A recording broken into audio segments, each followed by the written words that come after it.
बंदी छोड़ सतगुरु रामपाल जी परमेश्वर जी की जय हो।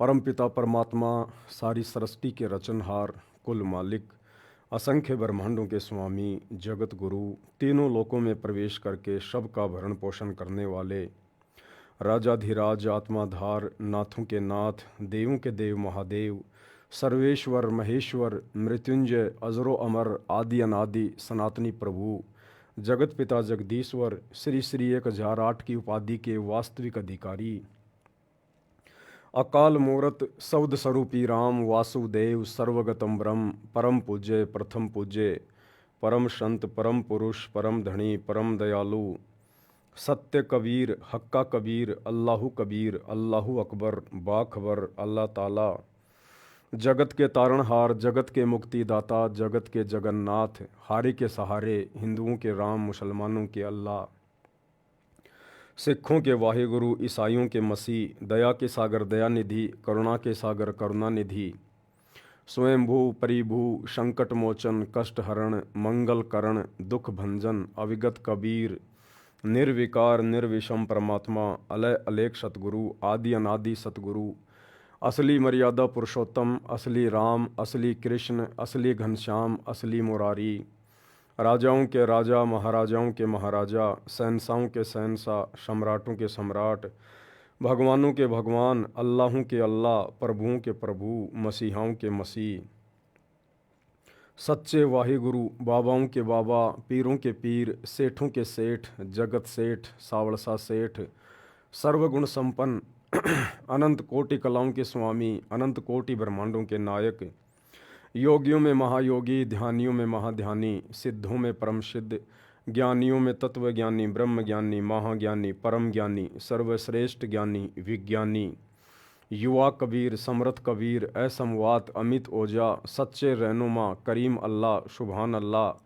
दुनिया के अंतिम पैगंबर, 8 सितंबर 1951 से गांव धनाना, जिला सोनीपत, हरियाणा, भारतवर्ष की पावन भूमि पे प्रकट रियल कल की भगवान श्री नारायण साकार हरि, श्री बाबा साहेब नूर अनंत परमात्मा, संत श्रोमणी सतगुरु रामपाल जी परमेश्वर जी के चरण कमल में साध संगति से जुड़े हुए देश विदेश से आप और हम सभी सत्सेवक भाई बहनों का अनंत कोटि दंडवत प्रणाम।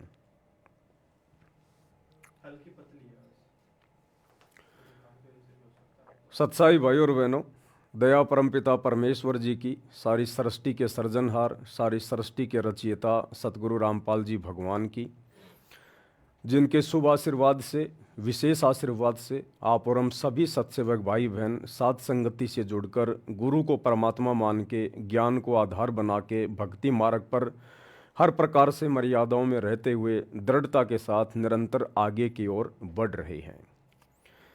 भाई और बहनों, थोड़ा सा आवाज़ को लेकर बता दीजिएगा। जो भाई बहन लाइव जुड़े हैं, दास की आवाज़ को लेकर अगर आवाज़ में कोई प्रॉब्लम हो, कोई दिक्कत हो तो आप जी एक बार बता दीजिएगा। अगर सही आ रही है तो ठीक है, एक बार कोई भी भाई बहन कमेंट्स कर दो एक बार बस।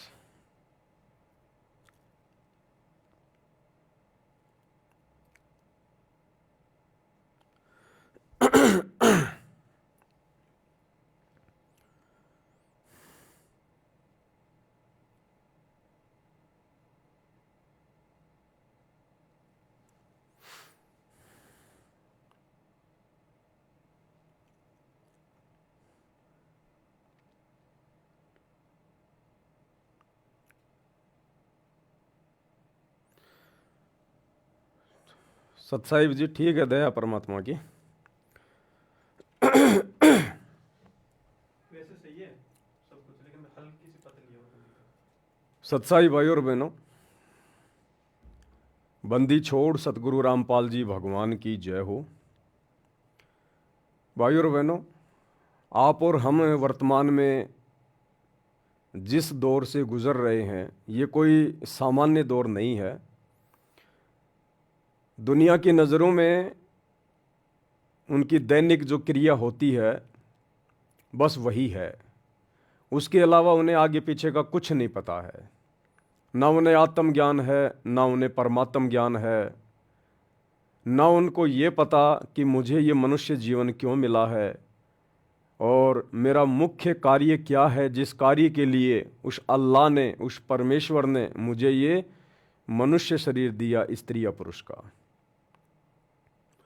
लेकिन आप और हम चंद आत्माओं के ऊपर, जितनी भी आत्माएं वर्तमान में सतगुरु रामपाल जी परमेश्वर जी से जुड़ी हुई हैं, उनके शिष्य हैं, उनकी शिष्या हैं, आप और हमारा ये सौभाग्य है। आप और हम संसार की विशेष चुनिंदा आत्माओं में से कुछ एक आत्माएं हैं जो उस अल्लाह ने आप और हमारे ऊपर रजा बख्शी है, दया बख्शी है।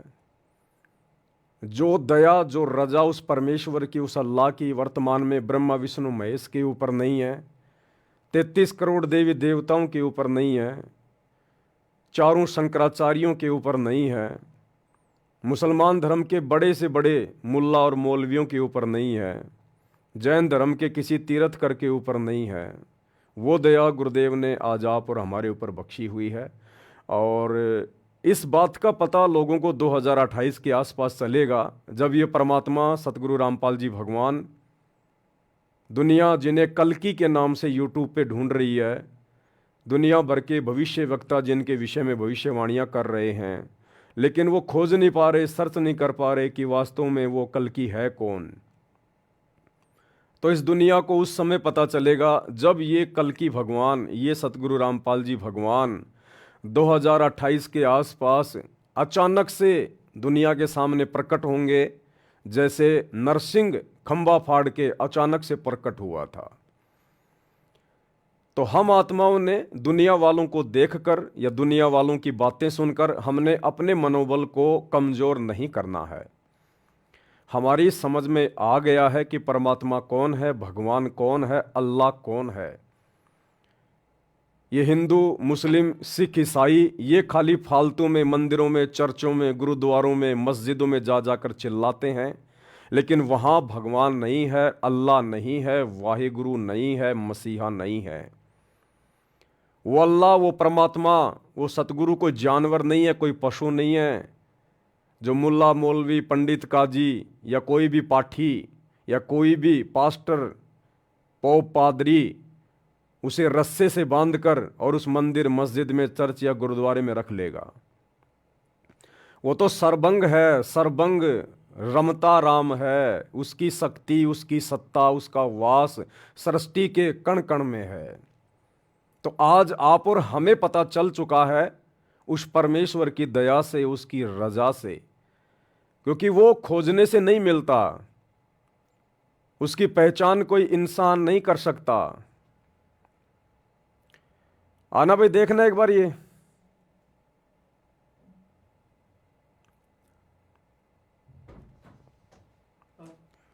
इसमें से गायब हो गई फोटो।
किसको दबा दो? उसको अभी एक बार क्लिक कर दो, मैं आऊँगा नहीं तो फिर उसमें दिखेगा।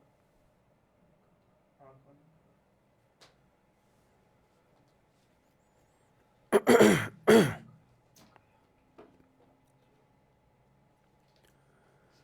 वो परमात्मा, वो अल्लाह जिसके ऊपर रजा करता है, दया करता है, जिस पर वो प्रसन्न होता है, उन्हीं आत्माओं को अपनी पहचान करवाता है। अन्यथा उस परमात्मा को कोई पहचान नहीं सकता, कोई जान नहीं सकता। तो वर्तमान में आप और हम चंद आत्माओं के ऊपर ये रजा हुई है, मेहर हुई है। वैसे सतगुरु रामपाल जी परमेश्वर जी के लाखों की संख्या में, करोड़ों की संख्या में फॉलोवर हैं, लेकिन उन लाखों करोड़ों में से भी केवल चंद सत्सेवक भाई बहनों के ऊपर ही रजा हुई है, दया हुई है। गुरुदेव ने हमारा ज्ञान योग खोला है, हमारी दिव्य दृष्टि खोली है, जो आज हमें गुरु के रूप में परमात्मा दिखाई दे रहे हैं, परमात्मा के दर्शन हो रहे हैं।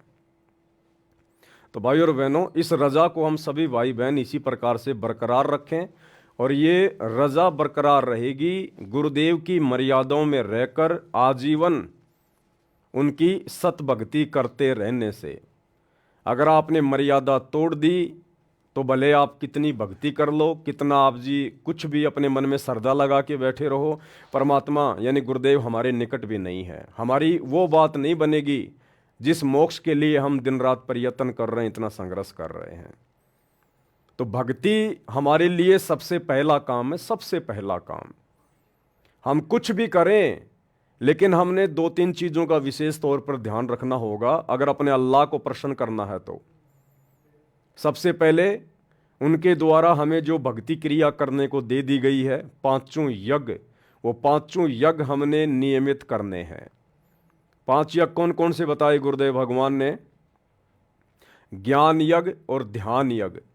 ज्ञान यज्ञ क्या है? गुरुदेव के द्वारा जो सत्संग कर दिए गए हैं, प्रतिदिन उनके सत्संगों को सुनना ज्ञान यज्ञ। सत्संगों को ध्यान से सुनना ध्यान यज्ञ।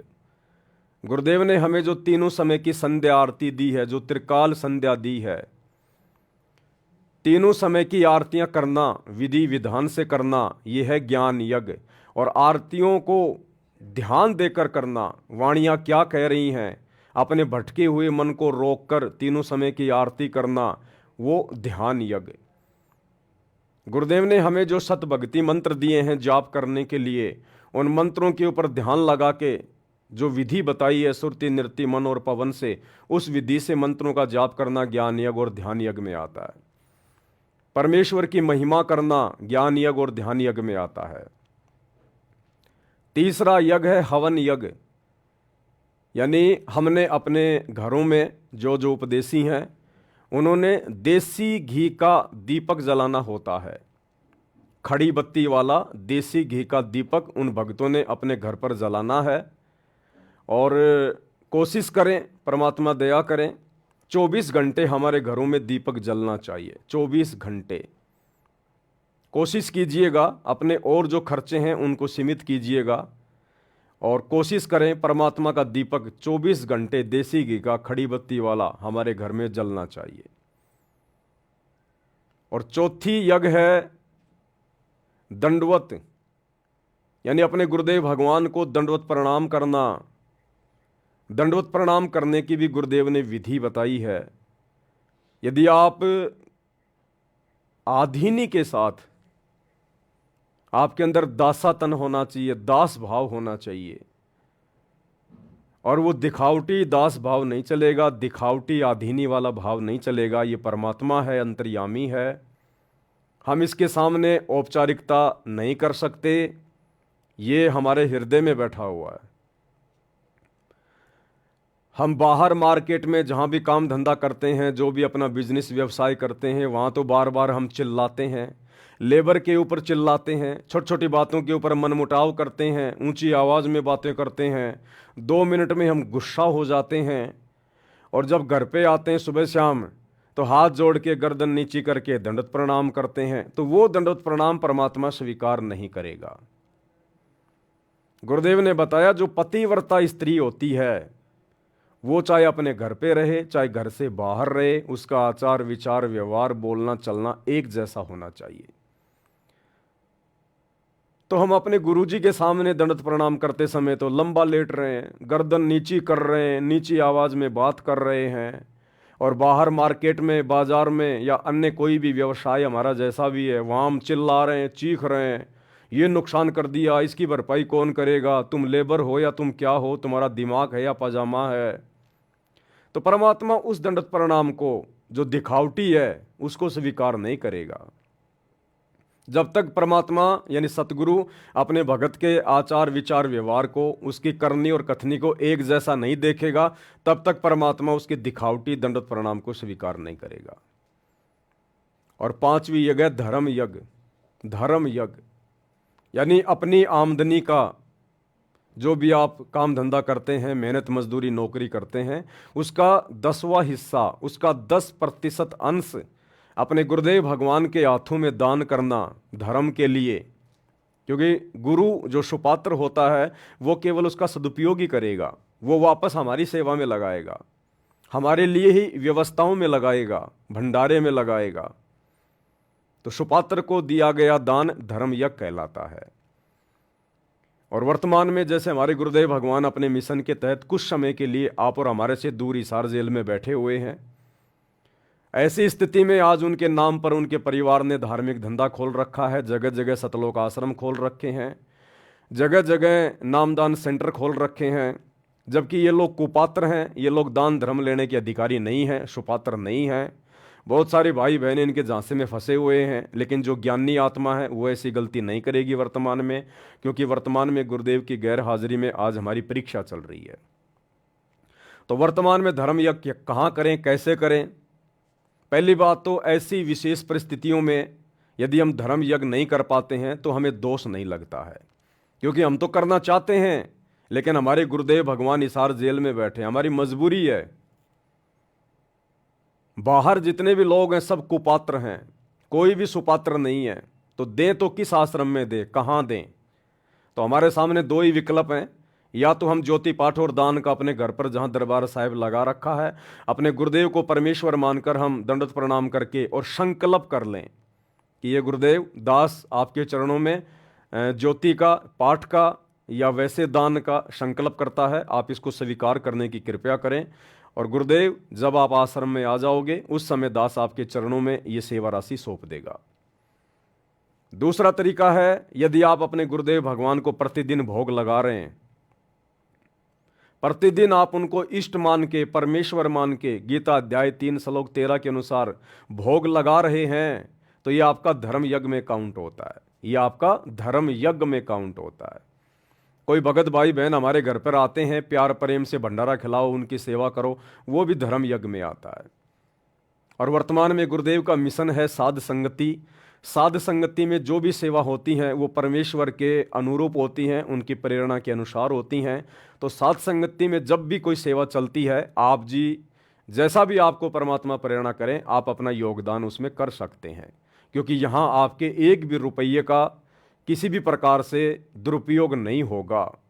जो भी होगा परमात्मा की सेवा में होगा, लोग दिखावे में नहीं होगा, मान बढ़ाई में नहीं होगा, राजनीति में नहीं लगेगा, गुंडों की सीबीआई जांच में नहीं लगेगा, जाटों के आरक्षण में नहीं लगेगा, और स्टेडियम बनाने में नहीं लगेगा, किसी की धर्मशाला बनाने में नहीं लगेगा, काल पुजारियों के लिए भंडारे लगाने में नहीं लगेगा।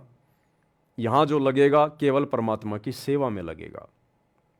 भाई और बहनों, क्या है, आने वाले समय में परमेश्वर ने भी इस गंदे लोक को छोड़कर अपने सतलोक में जाना है, और जाने के बाद परमात्मा ने हजारों वर्षों तक, जब तक उनका ये भक्ति मार्ग चलेगा, परमात्मा ने यहाँ व्यवस्थाओं को भी संभाल के रखना है। तो रिहर्सल परमात्मा उसकी पहले से ही करवाएगा कि वो कौन आत्मा होंगी, कैसी आत्मा होंगी, जिनके मार्फत आगे हजारों साल मेरा मार्ग चलेगा।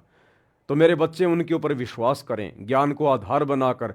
तो परमेश्वर वर्तमान में साध संगति के माध्यम से उस आने वाले समय की रिहर्सल करवा रहे हैं कि आने वाले समय में किस प्रकार से भगत आपस में दान धर्म करेंगे, और किस प्रकार सोच समझ के करेंगे, और सुपात्र को करेंगे, और जिसको दिया जाएगा वो कितना योग्य है, कितना अयोग्य है। तो वर्तमान में ये परीक्षा चल रही है। इस पैसे का दुरुपयोग दास भी कर सकता है, कोई बड़ी बात नहीं है। जो भी भाई बहन दास के पास सेवा भेजते हैं, अब उनको तो नहीं पता कि दास वो पैसा कहाँ कहाँ खर्च करेगा, क्या क्या करेगा।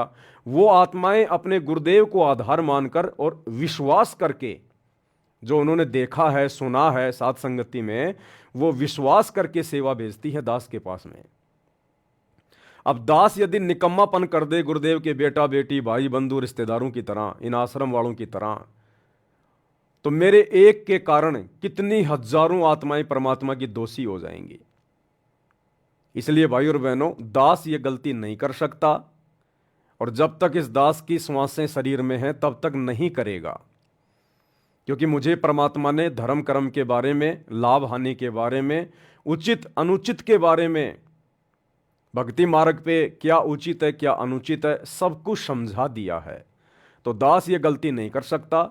और जिस आत्मा को अपने आत्म कल्याण की चिंता हो जाएगी, जिस आत्मा को सतगुरु का ये भक्ति मार्ग अच्छे से समझ में आ जाएगा, वो आत्मा तो फिर वैसे भी गलती नहीं करेगी। वो चाहे कितने भगत हो, कैसा ही भगत हो, कोई भी भगत हो, जिसको एक बार इस काललोक के दुखों के विषय में पता चल गया, जानकारी हो गई, और सतगुरु कितनी अनमोल वस्तु है, कितनी बेशकीमती वस्तु है, ये अल्लाहु अकबर अल्लाहु कबीर युगों बाद में धरती पे उतरा है, जिसको इस बात की जानकारी हो गई, वो आत्मा फिर गलती नहीं कर सकती। वो चाहे पवन दास हो या चाहे मेरे जैसे लाखों करोड़ों भाई बहन हो।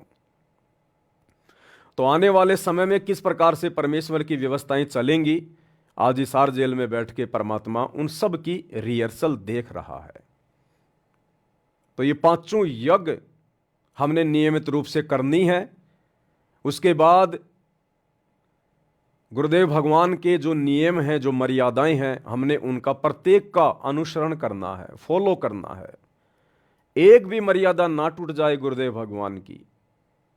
हमारी छोटी सी किसी भी कमजोरी के कारण हमारे गुरुदेव को जरा सा भी कष्ट ना पहुंचे, हमने इस बात का भी पल पल ध्यान रखना है। तो भाई और बहनों, ये जो विशेष दया, विशेष मेहर इस पूरे विश्व में, पूरी कायनात में, पूरी सृष्टि में, जो वर्तमान में उस कल की भगवान ने, अल्लाहु कबीर ने, भगवानों के भगवान ने, सतगुरु रामपाल जी परमात्मा ने जो बख्शी हुई है, केवल हम चंद सत्सेवक भाई बहनों के ऊपर बख्शी हुई है। तो आप और हमारा भी फर्ज बनता है, कर्तव्य बनता है कि हम अपने गुरुदेव भगवान की उम्मीदों को ना तोड़ें। अगर गुरुदेव ने हमारे ऊपर विश्वास किया है इस पूरी सृष्टि में, तो हम उनके विश्वास के ऊपर खरे उतरें। तो इसी कड़ी में आगे कुछ बातें हैं जो आप भाई बहनों के साथ में शेयर करनी है। परमात्मा ने कुछ संदेशे दिए हैं, दास ने ज्ञान आधार से उन संदेशों के ऊपर विचार किया, तो मुझे लगा कि वास्तव में ये संदेशा परमेश्वर की तरफ से है और ये सभी भाई बहनों तक पहुंचना चाहिए। वैसे तो दास जूली बहन के माध्यम से जो ऑडियो मेरे पास आती हैं, मैं आप लोगों को भेजता रहता हूं, लेकिन कुछ एक ऑडियो होती हैं जिनको मैं साइड में रख लेता हूं, आप भाई बहनों को नहीं भेजता, क्योंकि उन ऑडियो को यदि डायरेक्ट भेजा जाएगा तो आप समझ नहीं पाओगे, और उनमें एक संदेश छुपा होता है। तो फिर वो संदेश आपको समझाने के लिए दास फिर लाइव आता है। तो भाई और बहनों, वर्तमान में दंडवत प्रणाम को लेकर गुरुदेव भगवान ने कुछ आदेश दिए हैं परमात्मा ने, और ये बिल्कुल सत्य बात है। अब हमने प्रत्येक क्रिया को करते समय अपने गुरुदेव को परमात्मा मानकर, परमात्मा समझकर करनी होगी। दंडवत तो सभी भाई बहन करते हैं, आश्रमों से जुड़े भाई बहन भी दंडवत प्रणाम कर रहे हैं, सत्सेवक भाई बहन भी दंडवत प्रणाम कर रहे हैं। सत्सेवक भाई बहन जो दंडवत प्रणाम करते हैं वो विधि विधान अनुसार करते हैं, लेकिन इसके बावजूद हमें और बहुत सारी बातें उसमें ऐड करनी है जो हमारे भाव को बढ़ाएंगी, हमारी श्रद्धा को बढ़ाएंगी। क्योंकि दंडवत प्रणाम शांति से किया जाता है। दंडवत प्रणाम कोई चलते फिरते करने की चीज नहीं है।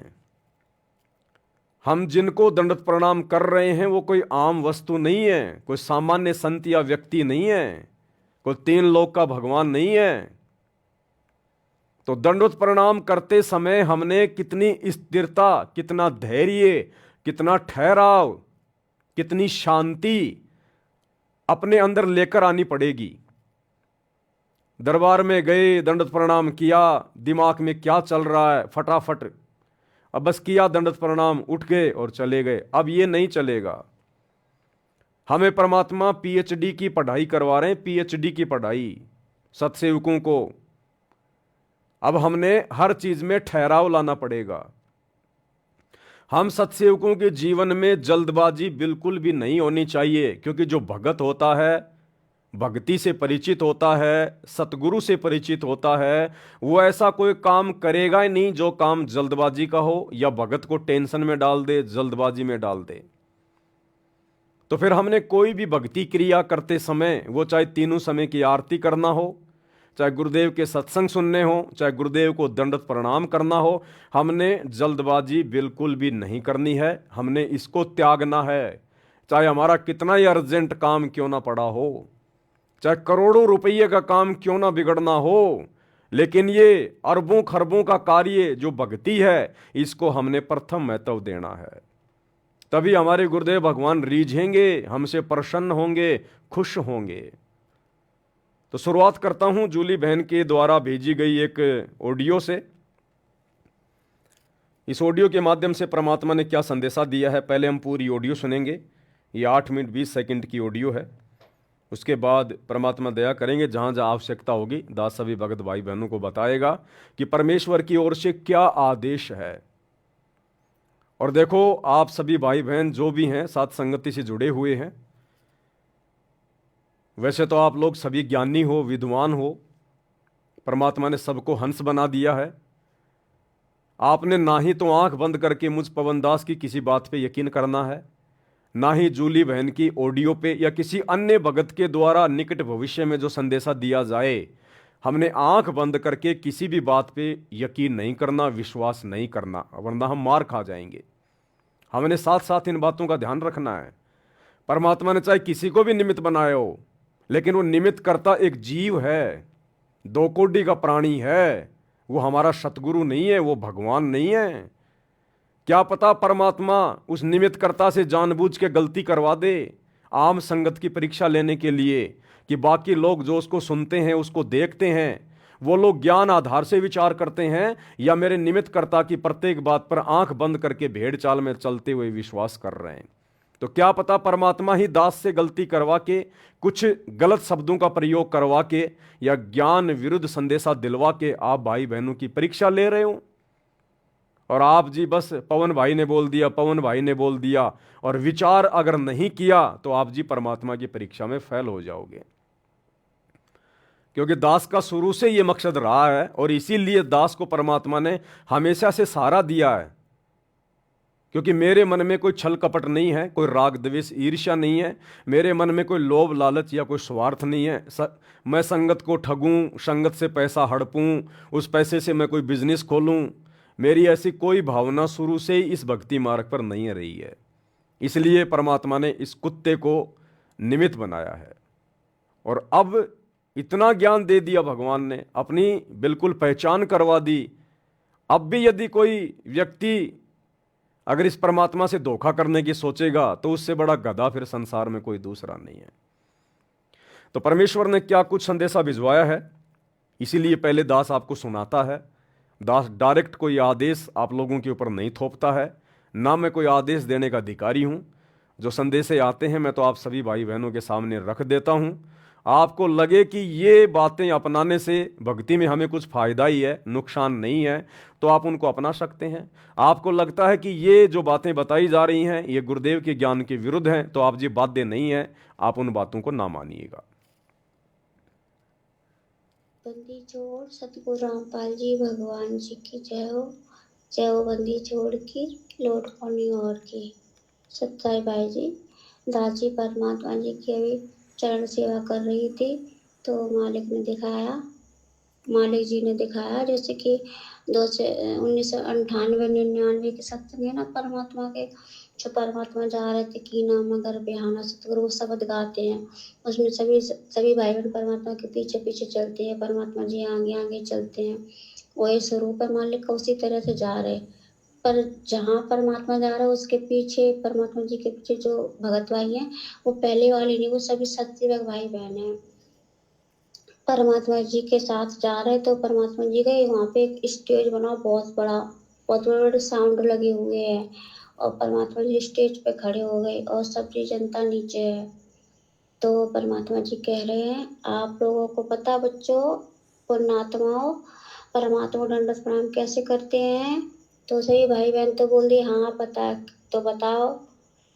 कि पहले मंत्र करते हैं, फिर परमात्मा को दंडवत प्रणाम करते हैं।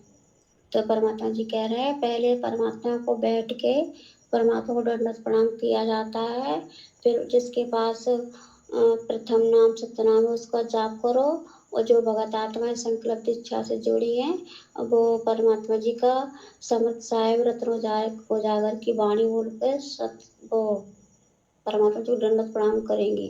क्योंकि जैसे जैसे भक्ति मार्ग में आगे बढ़ते जाओगे वैसे वैसे कोर्स विषय चेंज होते जाएंगे।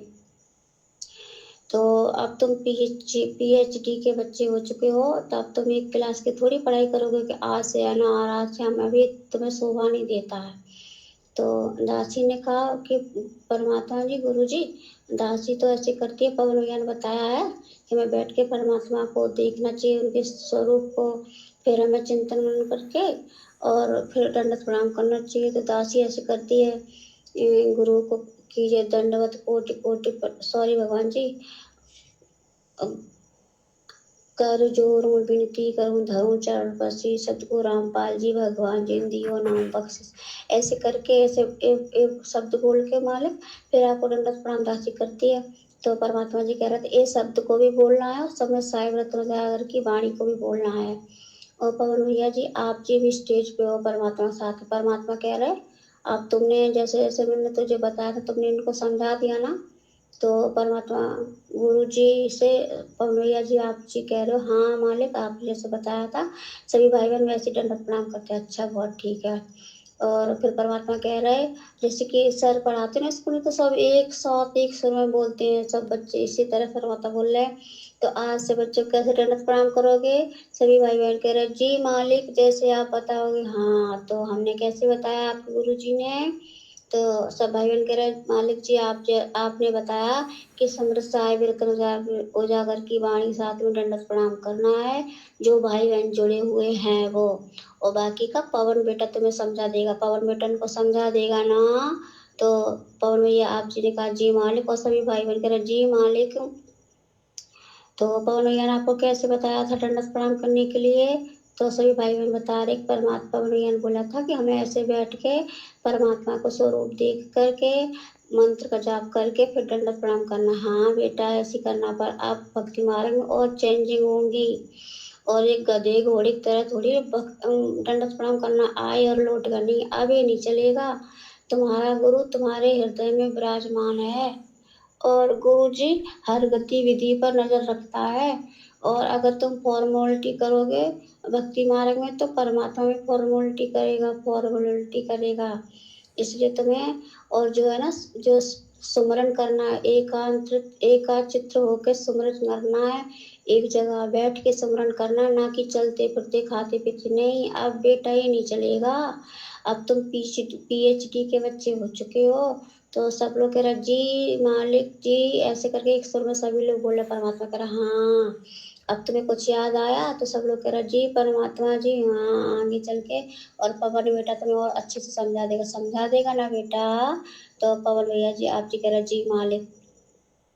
इसी तरह से परमात्मा समझा रहे हैं कि हमें जब सुमरन करना है तो एकांत जगह पे बैठ के परमात्मा के चिंतन मन में ध्यान लगाना, ना कि घर के कामों में हमें ये करना वो करना नहीं। अगर तुम ऐसा करोगे तो वो बंदी छोड़ है, तुम उसके साथ चालाकी करोगे तो बंदी छोड़ भी तुम्हें चालाकी करेगा, छोड़ेगा नहीं। और अब बेटा तुम लास्ट की 2 सीढ़ी तुम्हारी रह गई है सतलोक चढ़ने के लिए और बाकी की सीढ़ी तुम चढ़ चुके। अगर तुम ये 2 सीढ़ी छोड़ दोगे ना चढ़ने के लिए तो आप यहाँ से गिरोगे। आपको पता है आपका सर में लगेगी, हाथ पैर टूटेंगे, पता नहीं ढुलकते ढुलकते कहाँ गिरोगे जाके, फिर पता नहीं कितने दिन में तुम उठ पाओगे।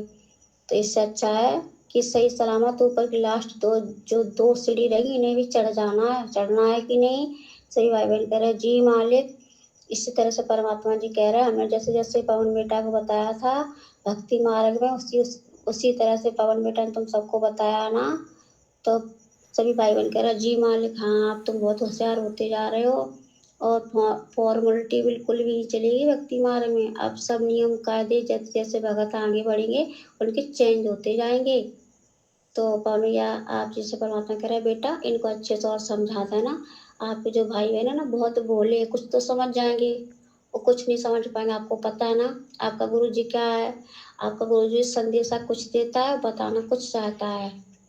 शॉर्ट में आप जानते हो ना, तो पवन भैया जी आप जी कह रहे जी मालिक, सर झुका के जी मालिक, अच्छे से इनको समझा देना ताकि ये भक्ति मार्ग को त्रुटि ना करें। और परमात्मा जी इसी तरह से कह रहे बेटा भक्ति मार्ग में तुम्हें दृढ़ता के साथ में आगे बढ़ना है, बिल्कुल भी किसी के देखने में बहकाव में नहीं आना है। समय अब बीतता जा रहा है और तुम्हें जल्दी जल्दी भक्ति मार्ग में आगे बढ़ना है। तो सभी भाई बहन कह रहे हाँ परमात्मा आपकी दया रहेगी, दया करना परमात्मा। तो परमात्मा कह रहे दया करेंगे। देखो अगर तुम्हारा गुरु दुनिया की नज़र में तुम्हारा गुरु जेल में है, पर हकीकत में तो तुम्हें पता है तुम्हारा गुरु तुम्हारे हृदय में विराजमान है। अगर तुम्हारा गुरु तुम्हारे हृदय में विराजमान नहीं हो तो एक काल तुम्हें कच्चा चबा जाए, कच्चा खा जाए, एक पल के लिए तुम्हें नहीं छोड़े। तुम्हारा गुरु एक क्षण के लिए तुम्हें नहीं छोड़ता। जैसे गऊ अपने बच्चे पे नजर रखती है, इसी तरह गुरु तुम्हारा तुम पे नजर रखता है और हृदय में निवास करता है। और हृदय में परमात्मा निवास करता है, वहां पे बैठ के सब गतिविधि पर ध्यान देता है। चालाकी बिल्कुल भी नहीं चलेगी, दिखावा भक्ति मार्ग में बिल्कुल भी नहीं चलेगा। इसी तरह परमात्मा ये सब बता रहे हैं और आपको समझा रहे हैं कि बेटा इन्हें अच्छे से समझा देना।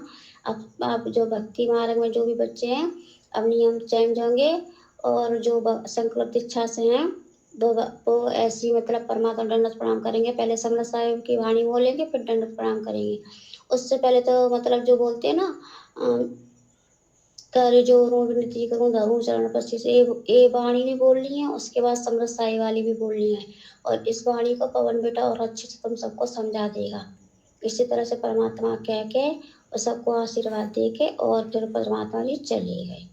और आप जी ने फिर वो मतलब ले ली किताब सी, उसमें आप मतलब सबके नंबर ऐड कर रहे हो, तो लिख रहे हो किस किस को समझाना है किस किस को नहीं। बस इतना ही परमात्मा जी ने दिखाया है। बंदी छोड़ सतगुरु रामपाल जी भगवान जी की जय हो। सत्साई भाई और बहनों, संदेशा आप सभी ने सुन लिया है। संदेशा परमात्मा की तरफ से है, क्योंकि दास भी ऐसा वैसा कोई संदेशा आप जियों को नहीं देगा जो हमारे किसी मतलब का ना हो। अब ये क्या है भाई और बहनों, परमात्मा चाहते हैं कि जो आत्माएं चुन ली गई हैं, जिन आत्माओं को सेलेक्ट कर लिया गया है सतलोक के लिए साथ संगति से जोड़कर, आने वाला समय खराब है, विनाशकारी है, परेशानी सब पे आएगी। तो उस समय से पहले पहले आत्माओं को और अधिक चार्ज किया जाए, उनको दृढ़ किया जाए। अब आत्मा कैसे दृढ़ होगी, कैसे आत्मा चार्ज होगी? जब सतगुरु रूपी चार्जर लगेगा, सतगुरु हम पे प्रसन्न होगा, खुश होगा, मेहरबान होगा। इन बातां के पाइए कर सतगुरु नजर निहाल, राजी कर सतगुरु रूठे नू। हम लाख जन्म भक्ति कर लें, लाख मालाएं फेर लें, कितना ही दान धर्म कर दें, अगर हमारा सतगुरु हमसे प्रसन्न नहीं हुआ तो हमारी भक्ति व्यर्थ जाएगी। व्यर्थ का मतलब जो भक्ति हमने की है परमात्मा उसका प्रतिफल तो दे देगा, लेकिन मोक्ष नहीं हो पाएगा। तो हमने गुरु को प्रसन्न करना है, खुश करना है, गदगद करना है गुरुदेव भगवान को। नुक्ते ऊपर रीजे गारे करोड़ कर्म जल जाएं तुम्हारे। हमने अब नुक्ते पैदा करने पड़ेंगे, नुक्ते। और इस कलयुग की बिचली पीढ़ी में सबसे बड़ा नुक्ता केवल एक ही है। यदि आपने अपने गुरु को अपने हृदय से, अपनी आत्मा से, मन कर्म वचन से परमात्मा मान लिया, कबीर भगवान मान लिया, अल्लाहों का अल्लाह मान लिया, तो ये परमात्मा आपके ऊपर अति प्रसन्न होगा, गदगद होगा, गदगद। तो बात करते हैं आज के इस संदेश की जो परमात्मा ने जूली बहन के माध्यम से भिजवाया है। परमात्मा ने कहा कि बच्चों तुम कैसे दंडवत करते हो? तो सभी भाई बहनों ने बताया कि परमात्मा जैसा आपने पवन भगत जी को निमित्त बनाया और हमारे तक जो संदेशा आया उस हिसाब से परमेश्वर हमने आपके सत्संगों में देखा, आपकी पुस्तकों में देखा। जब नित्य नियम के ऊपर वीडियो बने तो हमारे गुरु भाई पवन ने दिखाया कि किस प्रकार से अष्ट अंग से दंडवत प्रणामा संध्या प्राप्त करें निष्कामा, दंडवत प्रणाम कैसे किया जाता है, कैसे और कौन कौन से मंत्रों का जाप किया जाता है, किस विधि से किया जाता है। तो गुरुदेव बड़े प्रसन्न हुए और गुरुदेव ने कहा कि अब और थोड़ा आगे बढ़ना है। संकल्प वालों के लिए परमात्मा ने बताया कि संकल्प वाले जब भी अपने गुरुदेव को दंडवत प्रणाम करें तो संकल्प वालों को नाम दीक्षा तो है नहीं, तो मंत्र तो उनके पास कोई है नहीं, तो गुरुदेव ने आदेश दिया है कि संकल्प वाले समर्थ साहिब रत्न उजागर सत्य पुरुष मेरे सुख के सागर, ये जो वाणी है परमात्मा की, ये जो 8 वाणियां हैं, ये गुरुदेव की विशेष महिमात्मक वाणियां हैं। जब हमने कबीर सागर के सरलार्थ के ऊपर वीडियो बनवाए, जब दास ने वीडियो बनाए, तो उस समय भाई और बहनों पेज नंबर 480 या 82, दास को एग्जैक्ट ध्यान नहीं है, तो उसमें जिक्र आया था कि ये जो वाणियां हैं समर्थ साहिब रत्न उजागर, ये जो 8 वाणियां हैं जो संध्या आरती में भी आती हैं, ये भगवान की महिमा की विशेष वाणियां हैं। इन वाणियों को गाने से, श्रद्धा के साथ में गाने से, इनका भी एक फॉर्मूला है। वैसे आप हर किसी के सामने गाओगे ये वाणियां काम नहीं करेंगी। जो इन वाणियों के लिए अधिकारी है उसके सामने यदि आप उसको टारगेट करके इन वाणियों को गाओगे तो ये वाणियां अपना काम करेंगी, वैसे काम नहीं करेंगी ये वाणियां। अब आप डीजल की गाड़ी में पेट्रोल डालोगे, भले पेट्रोल डीजल से महंगा है लेकिन वो गाड़ी नहीं चलेगी, वो गाड़ी उल्टा खराब हो जाएगी। गाड़ी भी पेट्रोल की होनी चाहिए और फिर उसमें पेट्रोल ही डलना चाहिए। तो हम जिसके लिए ये महिमातक वाणियां गा रहे हैं वो भगवान कौन है, वो अल्लाह कौन है, वो परमात्मा कौन है, हमारा टारगेट ये होना चाहिए। अब आप जी दंडवत प्रणाम तो कर रहे हो अपने गुरु जी को, सतगुरु रामपाल जी को, और सामने दरबार में फोटो लगी है दाढ़ी मूछ वाले नकली कबीर की, फर्जी कबीर की, मुर्दा कबीर की, तो वो आपका दंडवत प्रणाम आपके गुरुजी को स्वीकार्य नहीं होगा। क्यों? भले सामने आपके गुरुजी की फोटो भी है लेकिन आपका टारगेट परमात्मा को लेकर कौन है? वो दाढ़ी मूछ वाली कबीर वाली फोटो। तो वो दंडवत प्रणाम आपके गुरुजी को स्वीकार्य नहीं होगा, बिल्कुल भी नहीं होगा। भाई और बहनों, ये छोटी मोटी बातें नहीं है। दास कोई अपनी तरफ से बनावटी नहीं कह रहा ये, और ना मुझे कोई शौक है, ना मुझे कोई शौक है आप भाई बहनों को बनावटी बातें कोई सुनाने का। सारी बातें गुरुदेव ने अपने सत्संगों में कह रखी हैं। 2014 बरवाला कांड से पहले परमात्मा ने हर प्रकार से हमारी शंकाओं का समाधान किया हुआ है, लेकिन उस समय हमारी बुद्धि ऑफ थी, हम गुरुजी को परमात्मा वाली दृष्टि से नहीं देख रहे थे, इसलिए हम उन वाणियों को समझ नहीं रहे थे, उन सत्संगों को हम समझ नहीं पाए। आज जब हमने गुरु को परमात्मा मान लिया और जिन जिन आत्माओं के सिर पे गुरुजी ने आशीर्वाद भरा हाथ रख दिया, आज उन आत्माओं को तमाम वाणियां बिल्कुल बखूबी समझ में आ रही हैं। तो जिसको दंडवत प्रणाम किया जाए हमने उसको परमात्मा मानना पड़ेगा।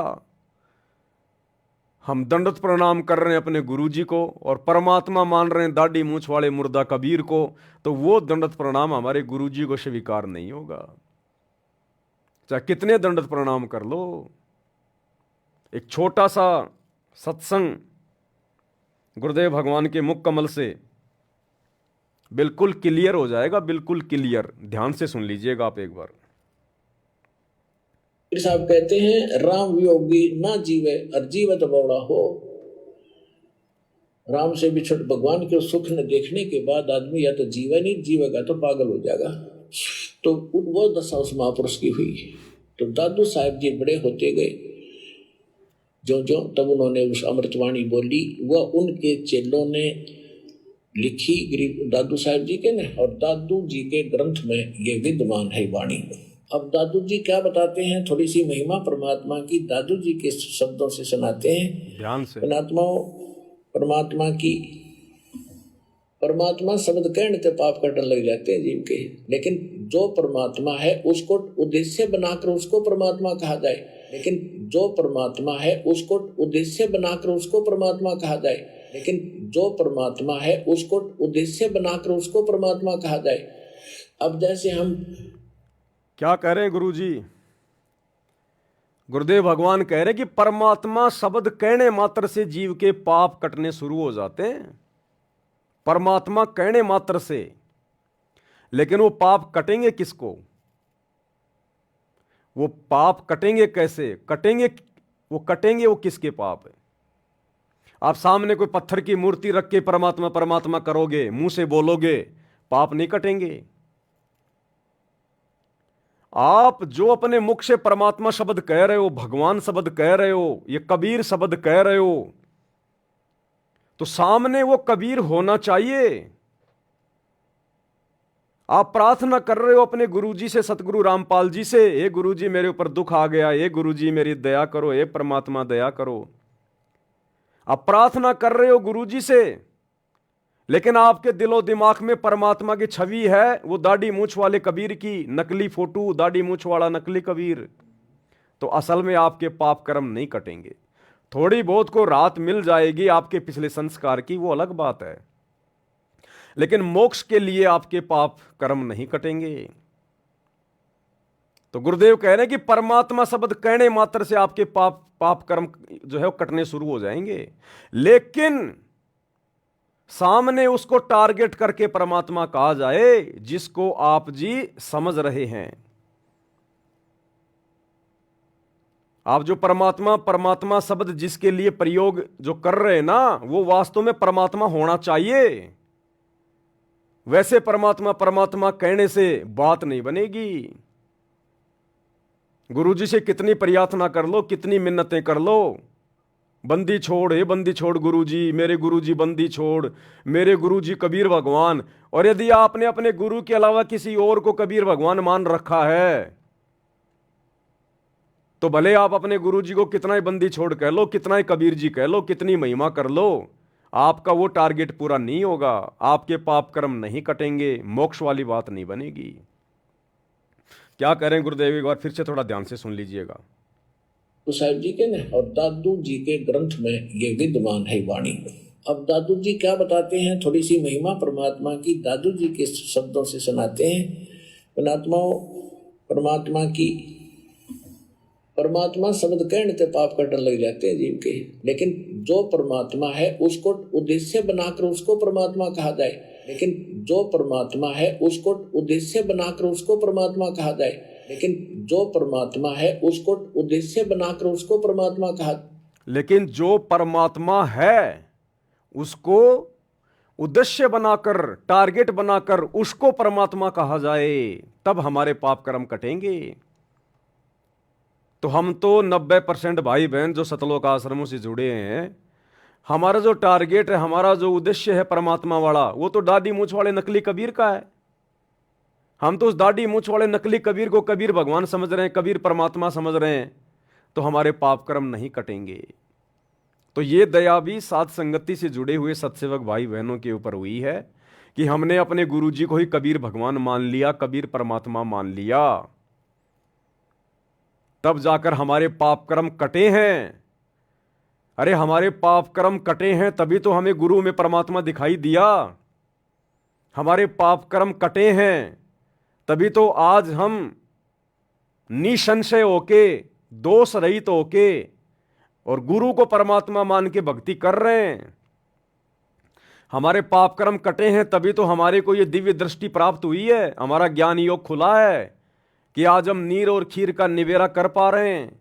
हम देखा देखी में, भेड़ चाल में नहीं चल रहे, राजनेताओं की रैलियों में धक्के नहीं खा रहे, अपने दान धर्म का दुरुपयोग कुपात्रों को देके नहीं कर रहे इन आश्रमों में गुरु की गैर हाजिरी में, क्योंकि हमने अपने गुरु को परमात्मा मान के उनके साथ परमात्मा जैसा व्यवहार किया है, भक्ति कर रहे हैं।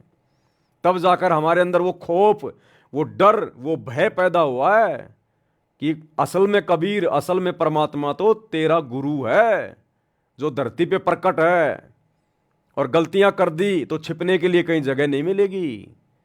तभी तो आज इतनी बड़ी रजा हुई है।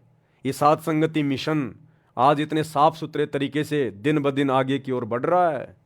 परमात्मा की आत्माएं निर्विकार हो रही हैं, गुरु को परमात्मा मान के सारी क्रिया कर रहे हैं। तभी तो हम काम, क्रोध, लोभ, मोह, अहंकार जैसी भयंकर महाबीमारियों से दूर हो रहे हैं। तो ये दया अपरम सत्सेवक भाई बहनों के ऊपर।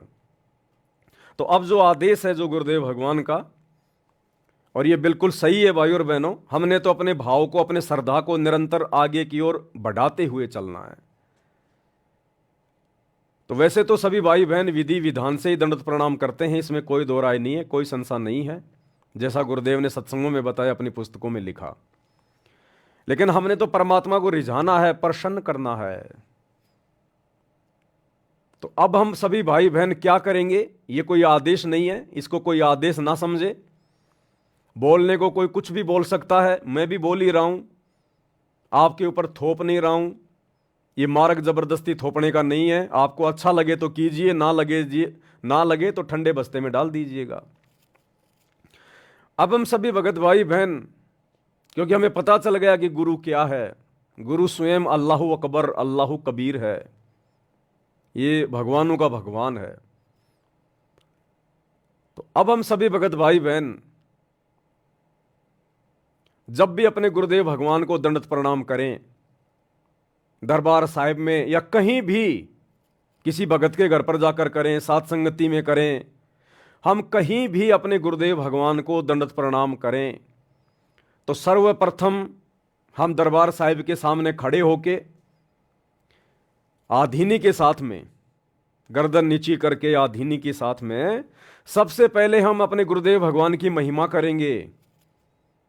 सबसे पहले 8 वाणियां हम बिल्कुल इत्मीनान से, शांति से,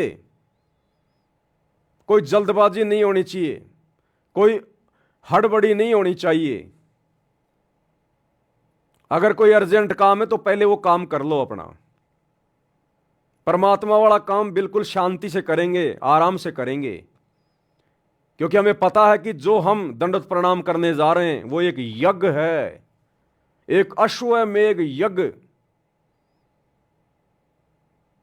जो अश्वमेघ यज्ञ पांडवों ने द्वापर में की थी, उसमें कितना कितना घी, कितना कितना सामान लगता है।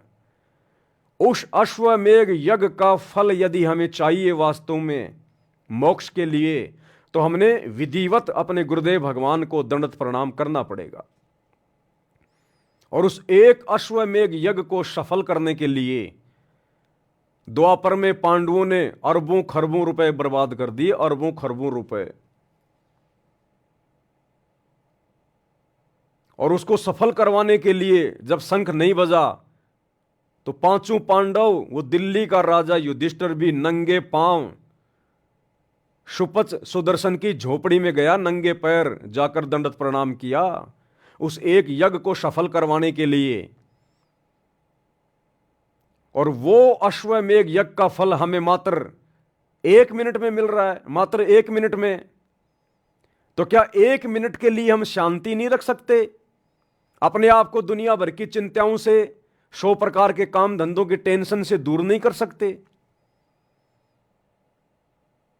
हमने तो सब कुछ सोचना विचारना बंद कर देना चाहिए जब हम अपने गुरुदेव भगवान को दंडवत प्रणाम करें, क्योंकि सारे कार्य तो उन्हीं से हो रहे हैं। बिगड़ भी गया तो संभालने वाला भी वही है। और सच्ची श्रद्धा से गुरु को दंडवत करने वाले के काम बिगड़ते भी नहीं हैं। तो वैसे तो हम सभी भगत भाई बहन सुबह उठते ही सबसे पहले मंगलाचरण करते हैं, फिर समर्थ साहिब, रत्न उजागर, ये 8 वाणियां बोलते हैं। ये तो हमारा रूटीन है, ये तो रहेगा, इसमें तो कोई दिक्कत नहीं है, कोई दो राय नहीं है।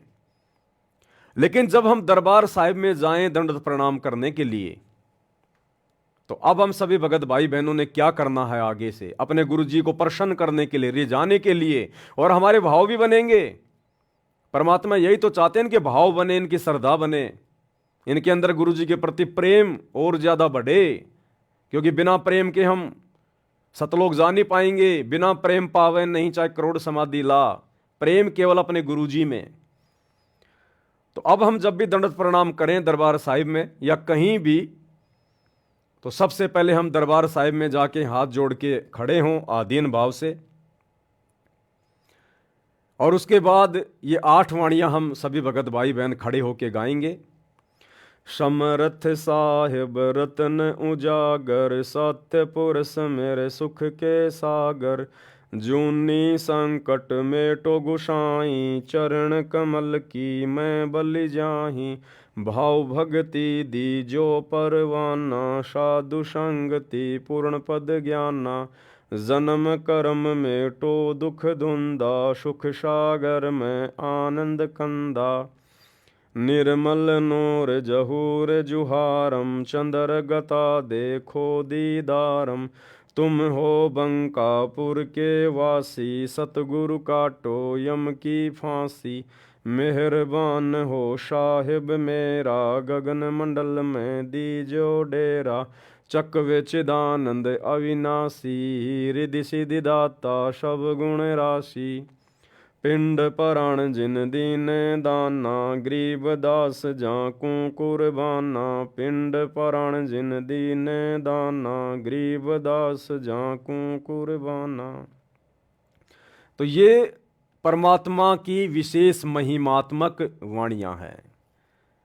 इनमें हमने सब कुछ मांग लिया, हमने और कुछ भी मांगने की जरूरत नहीं है। हमने सब कुछ मांग लिया परमात्मा से। और बार बार जब हम इस प्रकार से गुरुदेव की महिमा करेंगे निष्काम भाव से, हमारे अंदर कोई इच्छा नहीं होनी चाहिए कि इन वाणियों के माध्यम से मैं गुरु जी से कुछ मांगूं, कुछ मांग रहा हूं। नहीं, हमने तो केवल उनकी महिमा में वाणियां उनको समर्पित करनी है। लेना देना वो परमात्मा पे छोड़ दो। जब लग भक्ति सह कामना, तब लग निष्फल सेव। कहे कबीर वे क्यों मिले निष्कामी निज देव। तो इन वाणियों में सब कुछ आ गया। हमने इन वाणियों में संसार का धन भी मांग लिया जितना हमें आवश्यक है। हमने अपने स्वस्थ शरीर के लिए भी हमने परमात्मा से कामना कर ली, हमने प्रार्थना कर ली। जन्म मरण का रोग समाप्त करवाने के लिए भी हमने परमात्मा से जो है प्रार्थना कर ली। हमने सब कुछ मांग लिया, हमने इन वाणियों में सब कुछ मांग लिया। लेकिन परमात्मा इन वाणियों को उस समय स्वीकार करेगा जब आप सच्चे भाव से, सच्चे हृदय से और एकमात्र अपने गुरु को ही अपना परमात्मा मान के उनके सामने वाणियां बोलोगे। अगर आपके दरबार साहिब में गुरु जी के अलावा दादा गुरु जी की फोटो रखी है, पंडित चिदानंद जी की फोटो रखी है, गरीबदास जी की फोटो रखी है, स्वामी रामदेवानंद जी की फोटो रखी है, तो ये वाणियां परमात्मा स्वीकार नहीं करेगा। क्योंकि आपके दरबार में तो 5-5 पति बैठे, 5-5 पति, और 5-5 पतियों वाली औरत कभी भी सुखी जीवन नहीं जी सकती। महाभारत की द्रौपदी का उदाहरण है। हमने पतिव्रता पद पे आकर ये वाणियां अपने गुरुदेव को समर्पित करनी पड़ेंगी सच्चे हृदय से। हमारे शौपन में भी गुरुदेव के अलावा दूसरा कोई कबीर भगवान नहीं होना चाहिए। शौपन में भी तब ये वाणियां गुरुदेव को स्वीकार होंगी। और कहते हैं राम नाम रटते रहो जब तक घट में प्राण, और कबू तो दीनदयाल के भिनक पड़ेगी कान। कभी न कभी तो गुरुदेव हमारे इन शब्दों को लेंगे, कभी न कभी तो गुरुदेव हमारे इन शब्दों को सुनेंगे। सुनने को तो गुरुदेव हमेशा ही सुनते हैं, लेकिन जिस दिन हम सच्चे भाव से सुनाएंगे उस दिन गुरुदेव इनको सुनेंगे। जाकी रही भावना जैसी, प्रभु मूरत उन देखी वैसी। तो जिस सच्चे भाव से, सच्ची श्रद्धा से हम अपने गुरुदेव के सामने उनकी महिमा करेंगे, ये वाणियां बोलेंगे, उसी श्रद्धा से परमात्मा उसी हिसाब से उन वाणियों को स्वीकार करेगा और अपना आशीर्वाद देगा। कहते हैं ना, जितना गुड़ डालोगे उतना ही मीठा होगा। मुंह से मीठा मीठा कहने से बात नहीं बनेगी। जितना मीठा डालोगे दूध में या चाय में, वो उतना ही मीठा होगा। चाय बनाते समय मीठा मीठा, चीनी चीनी, शक्कर शक्कर करोगे तो वो चाय, वो दूध मीठा नहीं होगा। तो मुंह से चाहे कितनी महिमा कर लो, कितनी वाणियां गा लो, कितना ही कुछ कर लो, जब तक अंदर से, हृदय से, आत्मा से गुरु को परमात्मा मान के हम ये वाणियां अपने गुरुदेव को समर्पित नहीं करेंगे, तब तक इन वाणियों को करने का कोई फायदा नहीं। तो सबसे पहले गुरुदेव के दरबार में खड़े होके, और वाणियां हमने जल्दबाजी में नहीं बोलनी है, हड़बड़ाहट में नहीं बोलनी है, नहीं तो फिर फॉर्मेलिटी हो जाएगी, औपचारिकता हो जाएगी। एक एक शब्द हमारे दिल की गहराइयों से बाहर आना चाहिए। हो सके तो रोना आना चाहिए, अंदर से रोना। तो ये 8 वाणियां बोल के फिर जमीन पर जैसे हम दंडवत प्रणाम करने के लिए अपने घुटने टेकते हैं, वैसे ही हमने अपने घुटने जमीन पर टेक कर हाथ जोड़ के गुरुदेव के सामने बैठ जाना है। फिर हमने परमेश्वर की एक वाणी बोलनी है, कर जोड़ूं बिनती करूं धरूं चरण पर शीस, सतगुरु रामपाल जी भगवान ने दियो नाम बख्शीश। आगे आपकी मर्जी, आप 2 वाणियां बोलो, 3 वाणियां बोलो, 4 बोलो, वो आपकी मर्जी है। और उसके बाद वही विधि है दंडवत प्रणाम करने की। खुली आंखों से पहले गुरुदेव भगवान के दर्शन करो, फिर जो भी आपको सुमरण मिला हुआ है, जो मंत्र आपको मिला हुआ है, उस मंत्र का 1 या 2 जाप करो, फिर गुरुदेव के दर्शन करो, उसके बाद फिर दंडवत प्रणाम करो। जो संकल्प दीक्षा वाले भाई बहन हैं वो केवल खड़े खड़े परमात्मा का समर्थ साहिब रत्न उजागर ये वाणियां बोल के और नीचे जमीन पे फिर घुटने टेक के और कर जोड़ू विनती करूं धरूं चरण पर शीस, सतगुरु रामपाल जी परमेश्वर जी ने दियो नाम बख्शीश। खाली इतना बोल के और फिर अपने गुरुदेव भगवान को दंडवत करें। उनको नीचे बैठ के दोबारा से समर्थ साहिब बोलने की जरूरत नहीं है, लेकिन ये बिल्कुल सच्चे हृदय से, सच्चे दिल से। क्योंकि देखो भाई और बहनों, इसमें कोई नुकसान वाली बात नहीं है, ये ऐसा कोई ज्ञान विरुद्ध कोई संदेश नहीं है। ये तो हमारे भगवान की वाणी है, उनकी महिमा की वाणियां हैं। हम दंडवत प्रणाम करने से पहले जितना अपने गुरुदेव को रिझाएं, प्रसन्न करें, अच्छी बात है। तो इससे क्या होगा, पहले तो हम जाते थे दरबार में, मंत्र का सुमरण किया, दंडवत किया, खड़े हो गए। अब गुरुदेव भगवान ये देखेगा कि ये सच्चे भाव से कर रहे हैं नहीं कर रहे हैं, इनके अंदर थोड़ा बहुत कोई ठहराव है या नहीं है, ये अंदर से भावित होके श्रद्धा से दंडवत कर रहे हैं नहीं कर रहे हैं। जैसे बहुत सारे लोग कहते अरे भगत जी 2 मिनट रुक जाओ, बस 2 मिनट, मैं अभी गुरु जी को दंडवत करके आया। अब वो दौड़ के जाएगा, फटाफट दंडवत करेगा और दौड़ के वापस भाग लेगा, वो हो गई फॉर्मेलिटी। तो परमात्मा अब ये चाहता है कि तुम सारे कार्यों को सेकंड नंबर पे ले लो। जितने भी कार्य हैं संसार में, चाहे तुम्हारा कितना बड़ा धंधा है, कितना बड़ा बिजनेस है, चाहे तुम्हारी ट्रेन छूट रही है, चाहे तुम्हारी वो प्लेन छूट रही है, सबसे पहले अपने गुरुदेव भगवान को जब भी दंडवत करो तो बिल्कुल सारी चिंताओं को समाप्त करके, जीवित मर के कि मैं तो मर गया बस, अब मरने के बाद में ना आदमी को कोई अपनी ट्रेन की टेंशन, ना कोई प्लेन की टेंशन, ना कोई काम धंधे की टेंशन, ना कोई दुनियादारी की टेंशन। और कितना टाइम लगेगा इस प्रोसीजर में? मुश्किल से 2 मिनट, मुश्किल से 2-1 मिनट लगेंगी। तो इस प्रकार से हम गुरुदेव भगवान को दंडवत प्रणाम करना शुरू करें। ये सबके अपने अपने विवेक पे, अपने अपनी बुद्धि स्तर पे। भाई दास की तरफ से किसी को कोई आदेश नहीं है, जबरदस्ती का कोई थोपा नहीं जा रहा है। जिसको अच्छा लगे करे, जिसको अच्छा ना लगे, जैसा वो पहले कर रहा अपना वैसा करता रहे। तो ये जूली बहन के माध्यम से परमात्मा ने एक छोटा सा संदेशा भिजवाया था, जो आप सभी भगत भाई बहनों को देना आवश्यक था। क्योंकि दास के पास 2 दिन पहले ऑडियो आई थी, तो 2 दिन से पहले दास ने किया और दास की आत्मा ने स्वीकार किया कि वास्तव में होना चाहिए। अब हमारा टारगेट क्या, हमारा मकसद क्या है? अरे कोई गरीब आदमी किसी सेठ साहूकार से, किसी बणिए से अगर 5-10 हज़ार रुपये अगर ब्याज पे भी लेने जाता ना, ब्याज पे भी आराम में नहीं ला रहा, फ्री में नहीं ला रहा, ब्याज पे, वो भी पहले जाके डायरेक्ट पैसे नहीं मांगता कि सेठ जी देना 5,000 रुपये। ना ना ना ना ना, सेठ जी कैसे हो, बढ़िया है, बाल बच्चे सब ठीक है ना, और सेठ जी हमारे लायक कोई सेवा हो तो बताओ सेठ जी।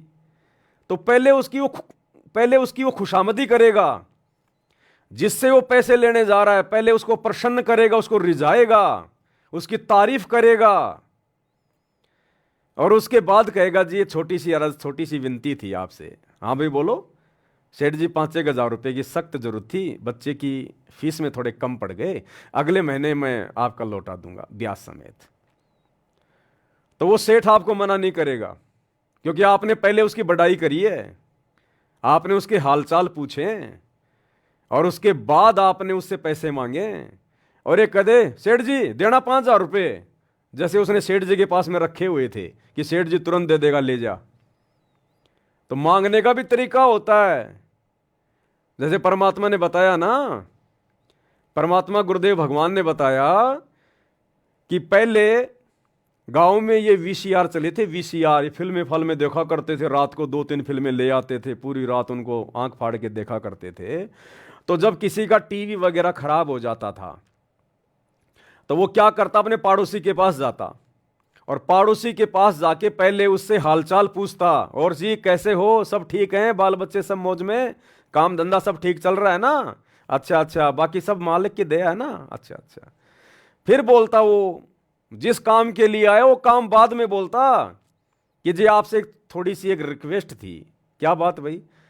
अजी वो क्या कि हमारा टीवी हो गया खराब और बच्चे क्या कि कोई फिल्म वगैरह लेके आए हैं कोई हैं, अगर आपका टीवी अगर आप 2-4 घंटे के लिए अगर दे दो तो बच्चे थोड़ा देख लेंगे।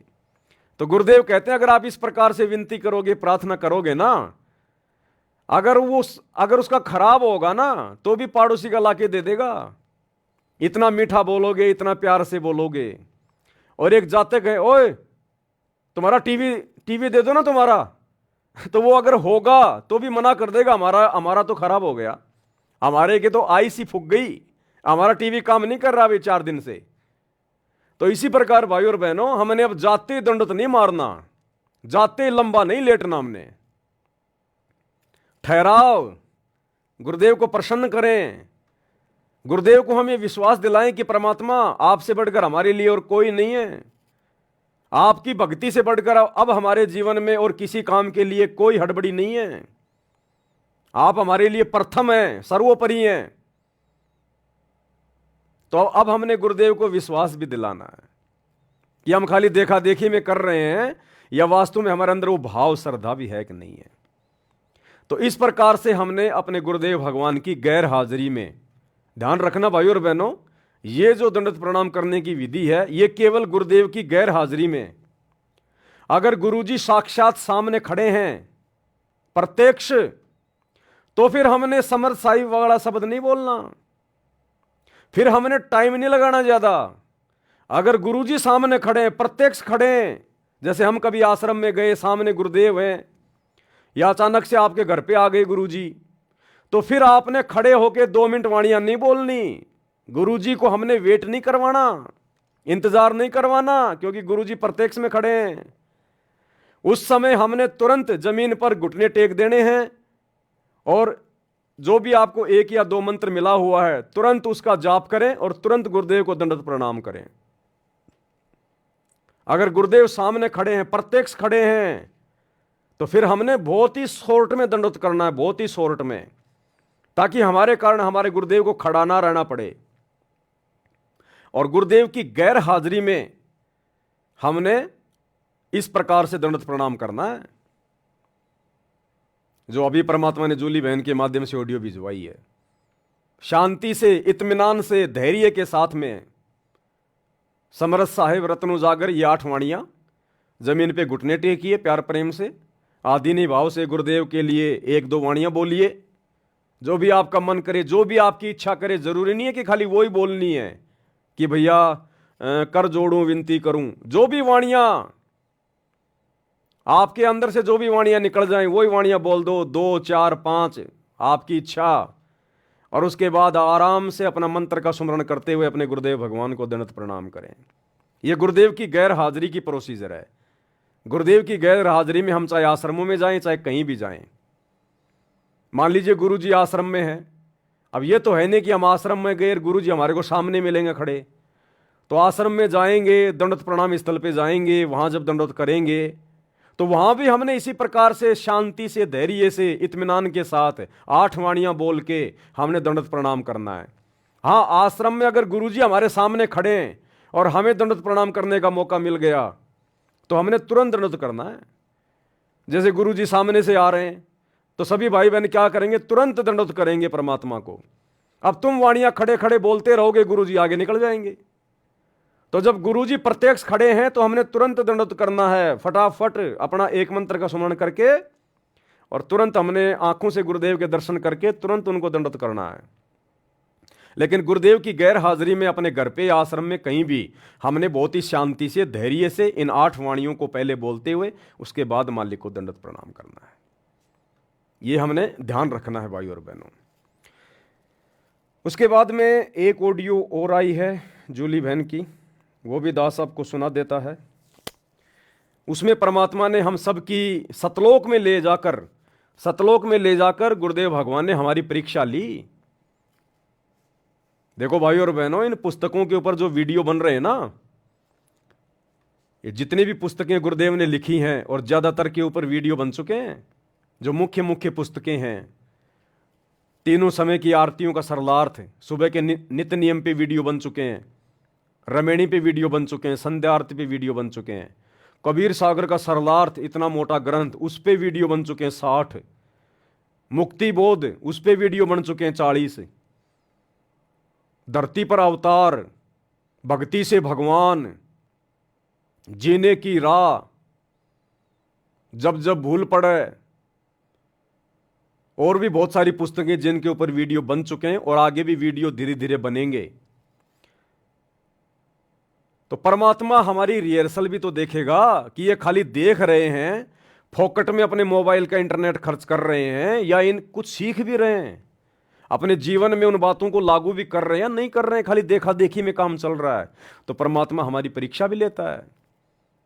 तो क्या परीक्षा ली परमेश्वर ने? एक छोटी सी ऑडियो जूली बहन ने भेजी है, 6 मिनट 25 सेकंड की।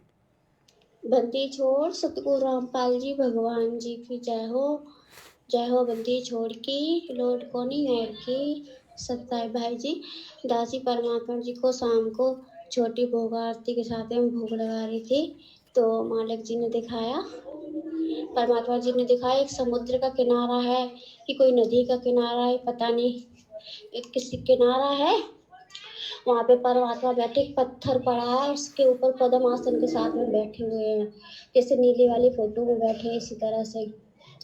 और उस जो पानी भरा ना, नदी है, उसी में से बहुत सारे कछुआ निकल के परमात्मा की तरफ जा रहे हैं, बहुत सारे लाखों करोड़ों अरबों को ऐसी संख्या में होंगे, बहुत सारे कछुआ जा रहे हैं। सभी लोग परमात्मा की तरफ बढ़ते जा रहे हैं और सभी लोग जहाँ परमात्मा बैठे, परमात्मा उन्हें देख के मुस्कुरा रहे हैं। और जब सारे कछुआ जाकर वहाँ खड़े हो गए तो परमात्मा जी कह रहे हैं कि हमें यही देखना था, तुम संसारी रूप संसार में रह करके इसी तरह तुम सभी ने, आप सभी लोगों ने परमात्मा की भक्ति करी, क्योंकि हमें जब परिस्थितियां खराब होती नजर आती है तो हमें कछुए की तरह रहना चाहिए। कछुआ के ऊपर जब कोई आपत्ति आती है तो अपने आप में अंदर से मिट जाता है, और जब आपत्ति खत्म हो जाती है तो अपने आप को बाहर आ जाता है। इसी तरह से आप लोगों ने किया बहुत अच्छे पे, परमात्मा ने ऐसे हाथ के आशीर्वाद दिया, तो हम सभी भाई बहन है ना मनुष्य रूप में आ गए। और एक सबसे बड़ा कछुआ था, सबसे बड़ा आगे चल रहा था, जब परमात्मा ने आशीर्वाद दिया तो वो सबसे बड़ा कछुआ जो था ना, वो पवन भैया जी आप जी थे। तो सबसे आगे आप थे, फिर बाकी के सारे भाई बहन पीछे थे। फिर सभी लोग है ना आगे चल के पर, और एक तरफ से दिखाया परमात्मा ने, एक तरफ से दलदल सा भरा है, दलदल सा, उसी दलदल से भी कछुआ निकल के आ रहे हैं। वो तो ऐसी मिट्टी में सने हैं, गंदे से हैं, और जो पानी में से निकल के आ रहे हैं वो एकदम साफ और अच्छे, बहुत चमक मार रहे हैं कछुआ वो, जो अच्छे से पानी से निकल के आ रहे हैं। फिर परमात्मा ने आशीर्वाद दिया, सारे मनुष्य बन गए, सभी सब सेवक भाई बहन बन गए। फिर परमात्मा ने सारा कि एक दूसरे तरफ समुद्र है, उधर एक नाव है, नाव स्पीकर वाली होती, कौन सी दासी को कहना भी नहीं आता, पता नहीं कौन सी होती, वो चलती इंजन से। इसी तरह की वो नाव है, जो खेवट वाली होती वो नाव नहीं है, क्योंकि वो तो नाव समुद्र की लहरों में डूब जाएगी, पार हो ही नहीं पाएगी। उसी नाव में परमात्मा सभी भाई बहनों को बिठा लिया, फिर से उन सबको कछुआ बना दिया, सब लोग कछुआ के रूप में आ गए। और जो गंदे कछुआ थे उनके कार्य दूसरी नाव है और उसमें बैठ गए। परमात्मा कह रहा तुम्हारा इस युग में तो उद्धार होगा नहीं, अगले युग में तुम्हें देखेंगे। तो उनको दूसरे नाव में बिठा दिया, वो उनके साथ में कोई और खेवट को खे रहा है, कहीं इधर उल्टा मार जाती कि उधर घूम जाती, अल्ट पलट कर रही इस तरह से। और जिस नाव में हम बैठे स्पीकर वाली, जो कौन सी भी होती जो भी हो, वो एकदम तेज परमात्मा जिसको स्पीड में चला रहा है, एकदम लहरों से उठाते हुए ले जा चली जा रही है नाव, खूब लहरें ऊपर ऊपर उछल रही है, पानी की लहरें समुद्र की खूब तेज तेज है। और परमात्मा बिल्कुल दृढ़ बहने, हम सभी भाई बहन जितने ना कछुआ रूप में सब परमात्मा की महिमा शब्द गाते हुए जा रहे हैं। फिर आगे निकल गए, फिर वहां पे एक दूसरी दुनिया है, और समुद्र से आगे गए, वहां की जमीन अलग है, वहां की हरियाली अलग है। फिर वहां पे किनारे जाके परमात्मा ने वो रोका उस नाव को, जो जो होती इंजन वाली उसको। फिर सारे भाई बहन उसमें से मतलब कछुआ बन करके उतरे, कछुआ बन करके उतरे। और वहां पर जब हम अंदर को गए, बहुत हरियाली बहुत है, वहां पे भी एक परम पिता परमात्मा सतगुरु रामपाल जी अपने दूसरे रूप में वहां पे विराजमान है। और हम जब सब लोग पहुंचे तो परमात्मा ने आशीर्वाद दिया, तो हम सब लोग फिर मनुष्य बन गए। तो परमात्मा जी कह रहे जो दूसरे परमात्मा रूप में बैठे हैं ना, वहाँ पे वो हरियाली सी है, वहाँ पे एकदम चट्टान, वहाँ के घर और सोने के बने बहुत अच्छी जगह है वहाँ पे। सतलोक ही होगा, और क्या होगा, और सतलोक से तो कोई सुंदर जगह हो ही नहीं सकती है। तो हम सब लोग उतर के गए, तो परमात्मा जी हमें कह रहे हैं कि बेटा जाओ, ये तुम्हारा सामने भगवान बैठा है, यानी परमात्मा का दूसरा रूप है, वही जो यहाँ पे है, वही आसन पर विराजमान है। बेटा कह रहे जाओ, अपने परमात्मा को दंडवत प्रणाम करो। और परमात्मा जी कह रहे हैं अपने दूसरे रूप में कि मालिक आपका दास, आपका कुत्ता आपके बच्चों को ले आया। तो वो खूब खुश हो रहे, और हमसे सभी भाई बहनों से परमात्मा जी कह रहे हैं बेटा ना दंडवत प्रणाम करो, ये तुम्हारे गुरु, हम तो इनके दास दास थे। फिर हम सभी भाई बहनों ने सब लोगों ने परमात्मा की तरफ देखा, जो हमारे साथ में सतगुरु रामपाल जी भगवान गए थे, हमने उनको दंडवत प्रणाम किया। जो परमात्मा का दूसरा रूप उस बैठा था ना वहाँ पे सिंहासन, उसको मैं दंडवत प्रणाम नहीं किया। हमने हमारे गुरु जी से कहा कि हे परमात्मा, आप हमारे सर्वशक्तिमान अंतर्यामी परमात्मा, आप ही हमारे सतगुरु हो, आप ही हमारे भगवान हो, आप ही हमारे पिता हो, आप ही पूर्ण ब्रह्म परमेश्वर हो। और हम आपको जानते हैं, हम इनको नहीं जानते। आप अपने कितने भी रूप बना लो, हमारे लिए वो मायने नहीं रखते। हमारे लिए वो रूप मायने रखता है जो आप जिस रूप में आपने हमें दीक्षा दी, हमें इस दलदल से, इस गंदगी से निकाला, हमें भक्ति दी, हमें मर्यादा में रह के भक्ति करा, इसलिए हमारे गुरु जी आप हो। और हम सभी भाई बहनों ने जो दूसरा रूप था उसको दंडवत प्रणाम नहीं किया। जो हमारे साथ में सतगुरु रामपाल जी भगवान जी गए थे, हमने उनको दंडवत प्रणाम किया। परमात्मा इससे खूब खुश हुए और सबको सीने से लगा लिया। परमात्मा ने कहा ये तुम्हारी आखिरी और लास्ट परीक्षा थी, हमें ये देखना था कि तुम किस रूप को दंडवत प्रणाम करोगे। तुम पास हुए, अब तुम यहाँ मौज करो, अपने आजीवन हमेशा हमेशा के लिए यहाँ तुम रहो, तुम्हारा निवास हो चुका है। और फिर वो जो परमात्मा का रूप हमारे साथ यहाँ से गया था, वो वाला रूप जो वहाँ पे जो बैठा हुआ था सिंहासन पे, उसमें समा गया। फिर वो परमात्मा को खुश खुश होने लगे। हमने कहा अभी सभी भाई बहन हैं, आप सभी लोग कह रहे हैं हमारे गुरु जी हैं जो हमारे साथ हैं, बस हम उन्हीं को मानते हैं, आप कितने भी अपने रूप बना लो, पर हम उसको नहीं मानेंगे, हम उसको मानेंगे जो हमारे साथ था। बस परमात्मा ने इतना ही दिखाया। बंदी छोड़ सतगुरु रामपाल जी भगवान जी की जय हो। तो वो ऑडियो आपने सुनी भाई और बहनों। देखो लास्ट में भी हमारी परीक्षा होगी, अंत में भी, कि हमने गुरु जी को क्या मान रखा है।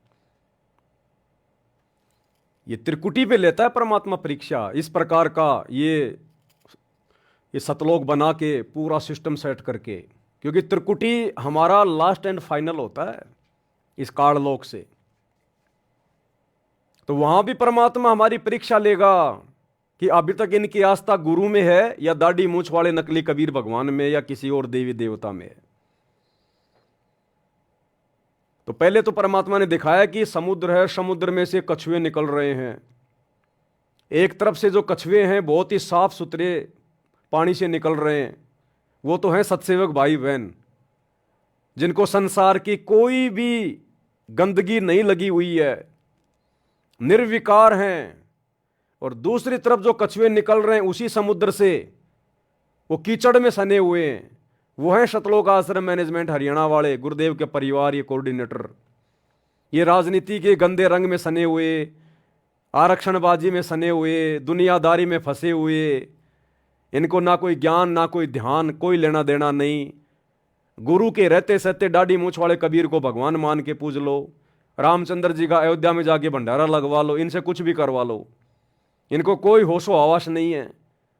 तो वो कछुए बिल्कुल कीचड़ में सने हुए। तो परमात्मा ने उनको रिजेक्ट कर दिया कि भैया तुम जाओ, अभी तुम्हारा नंबर नहीं है। और सत्सेवक जो साफ सुथरे होके निकले थे समुद्र से, परमात्मा ने उनको एक इंजन वाली नौका में बैठाया, बिल्कुल वाटरप्रूफ नौका, और परमेश्वर उनको लेके गए। अब सतलोक में ले जाके परमात्मा ने छोड़ दिया सभी आत्माओं को, और वहां जाकर गुरुदेव भगवान ने कहा, क्योंकि वहां एक दूसरा रूप, और दूसरा रूप भाई और बहनों हमेशा हमें वही दिखाई देगा जो नीचे से हमें लेके जाता है। ये बात ध्यान रखना, हमें वही रूप दिखाई देगा। तो वहां गुरुदेव का एक दूसरा रूप है, वहां तेजो में, क्योंकि गुरुजी यहां जब आते हैं अपने रूप को हल्का करके आते हैं, नहीं तो हमारी चरम दृष्टि उनको देख नहीं पाएगी।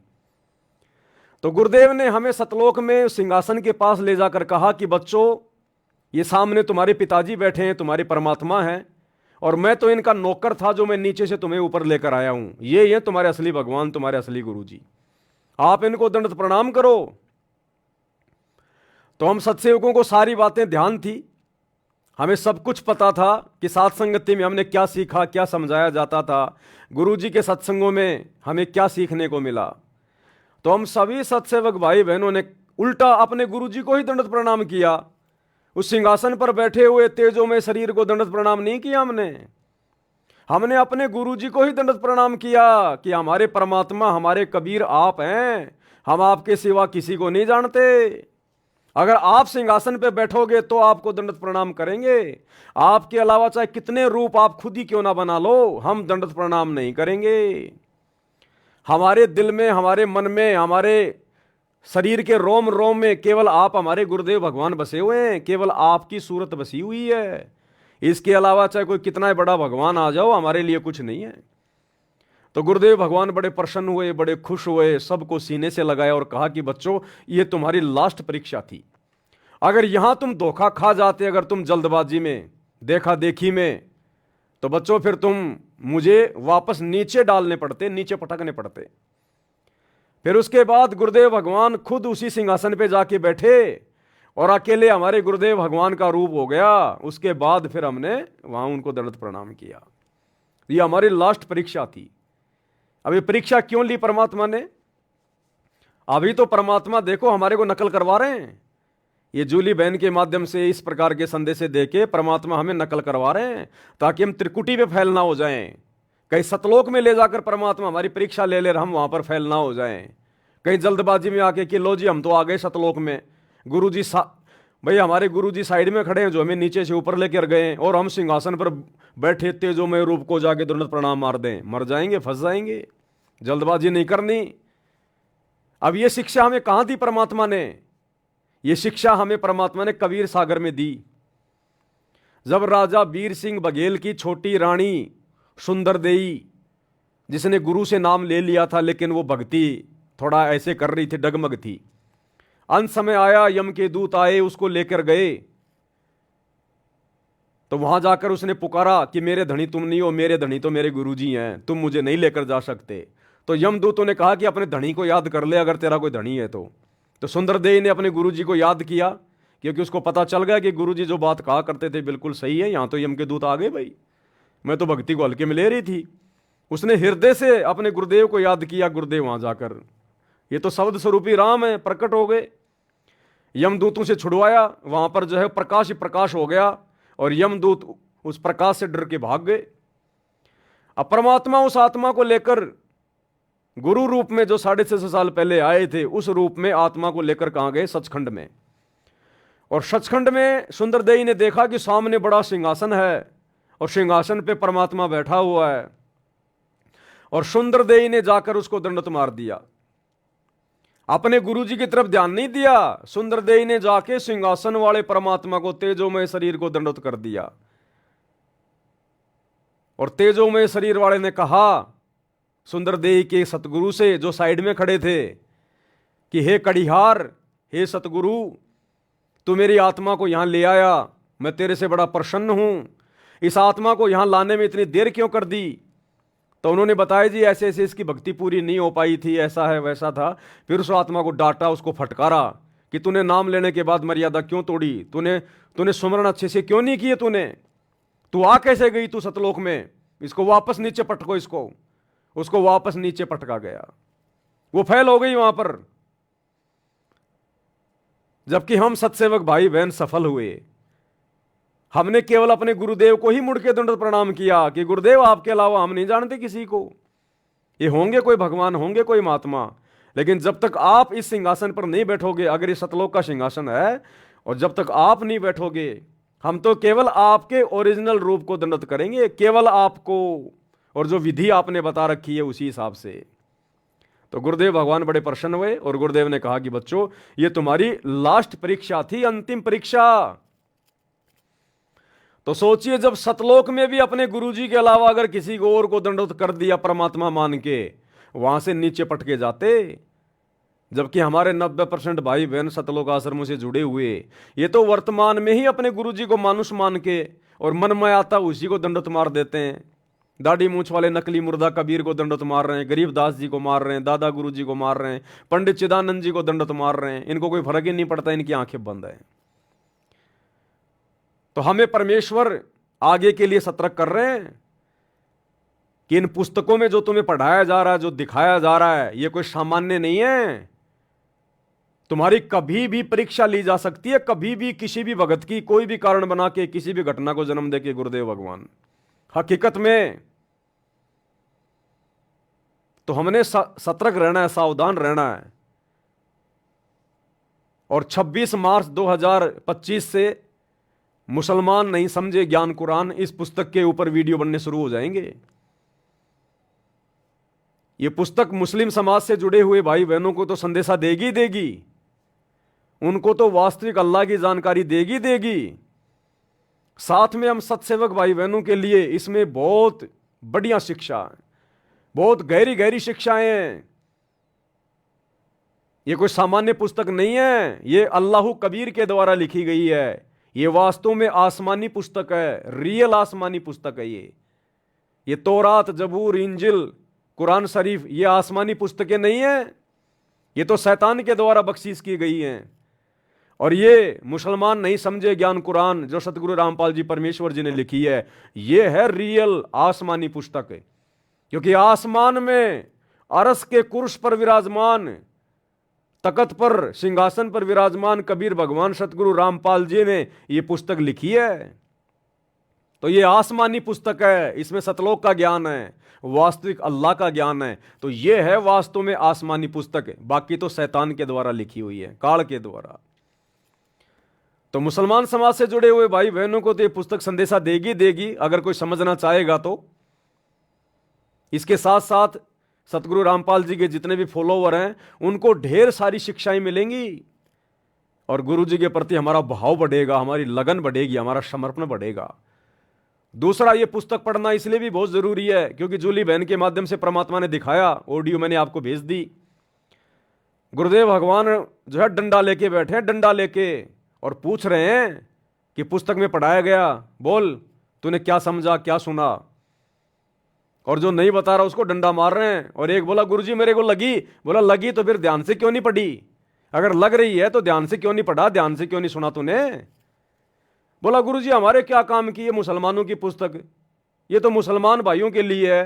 तो गुरुदेव ने कहा कि मुसलमान भाइयों को समझाएगा कौन, नालायक तुम उन मुसलमान भाइयों को तुम ही तो समझाओगे। और जब तुम ध्यान से नहीं पढ़ोगे कि कौन सी आयत है, कौन सी पुस्तक है, उसमें क्या लिखा हुआ है, अल्लाह कौन है, शैतान कौन है, तो उन मुसलमान भाई बहनों को, मेरे बच्चों को पढ़ाएगा कौन, समझाएगा कौन, उनकी शंकाओं का समाधान कौन करेगा। तो ये मत कहना दोबारा कि ये तो मुसलमान भाइयों के लिए है। तो गुरुदेव ने एक मारा उसके खींच के डंडा। तो कहने का मतलब भाई और बहनों, ये पुस्तकें हैं, हमें अंदर ही अंदर हमारे को ये तैयार कर रही हैं, दृढ़ कर रही हैं। ये परमात्मा का एक मिशन है। ये यूं मत सोच लेना कि ये पवन दास बस खाली गुरु जी की पुस्तकों के ऊपर वीडियो बना बना के दिखा रहा है, लाइव आ रहा है। ये एक मिशन है परमात्मा का, आत्मा को तैयार करने का एक मिशन है। ये हमारे अंदर अंदर ही अंदर कितनी दृढ़ता, कितना विश्वास, कितना धैर्य, कितनी हिम्मत पैदा हो रही है, आप और हमें भी नहीं पता चल रहा। और यही सारी चीजें अंत में आप और हमारे काम आएंगी। हमारी आत्मा चार्ज हो रही है, चार्ज। तो 26 मार्च से इस पुस्तक के ऊपर हम लाइव आएंगे रात्रि 8 बजे। और एक चीज भाई और बहनों, दास आप जी से प्रार्थना करेगा, फेसबुक ने एक नया कोई अपडेट निकाला है, जितने भी लाइव वीडियो हैं किसी भी व्यक्ति के पूरे संसार में, वो फेसबुक धीरे धीरे उनको समाप्त कर रही है, उनको डिलीट मार रही है धीरे धीरे। उसका रूल है, कोई नियम है, कोई बहुत ज़्यादा मतलब उस पर डाटा आ गया है। अब इतना डाटा फेसबुक सहन नहीं कर पा रहा है, दुनिया भर के वीडियो बना बना के लोगों ने डाल रखे हैं। तो फेसबुक क्या कर रही है, आज से पहले जब से फेसबुक चली है और जिस व्यक्ति ने जितने भी लाइव आकर वीडियो बनाए हैं, फेसबुक सबको धीरे धीरे उनको डिलीट कर रही है। 1 महीने का टाइम दिया है, तो हमारे जितने भी लाइव वीडियो सारे के सारे वो डिलीट हो जाएंगे। लेकिन हम तो साथ साथ में वैसे वीडियो डालते रहते हैं, लाइव के अलावा भी हम लोग वीडियो डालते रहते हैं, तो वो वीडियो नहीं होंगे डिलीट। तो आप भाई बहन जो मैं लाइव आता हूं या इन पुस्तकों के ऊपर जो लाइव वीडियो हैं जो आगे आएंगे आ रहे हैं, आप इनको तो देखते हो, बहुत अच्छी बात है, इनको तो आप ज़्यादा से ज़्यादा शेयर करते हो।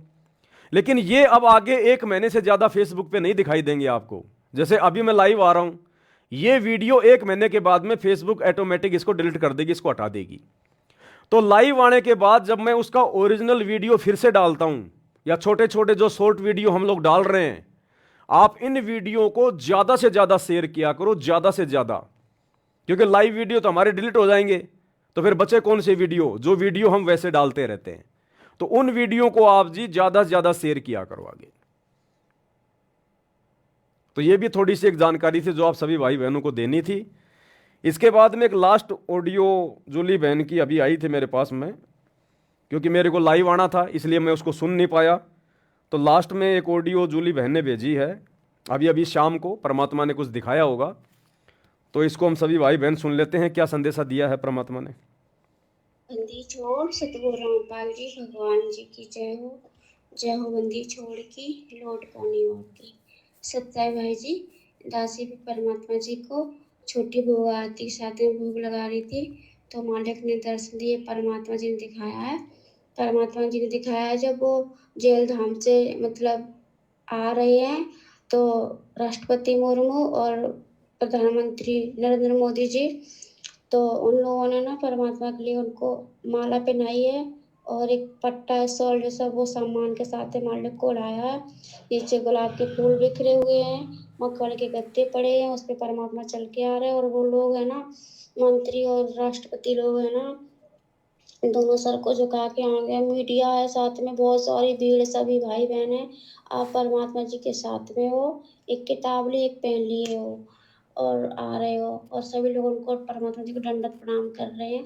परमात्मा थोड़े विरुद्ध से दिख रहे हैं, धोती कुर्ता पहने हुए हैं, पगड़ी लगाए हैं, और उन लोग और परमात्मा जी के कुछ भाई बहन माला भी पहना रहे हैं, और एरोप्लेन खड़ा है, तो परमात्मा जी कह रहे हैं कि बेटा व्यवस्था होगी, आप जी से कह रहे, आप जी कह रहे हाँ मालिक।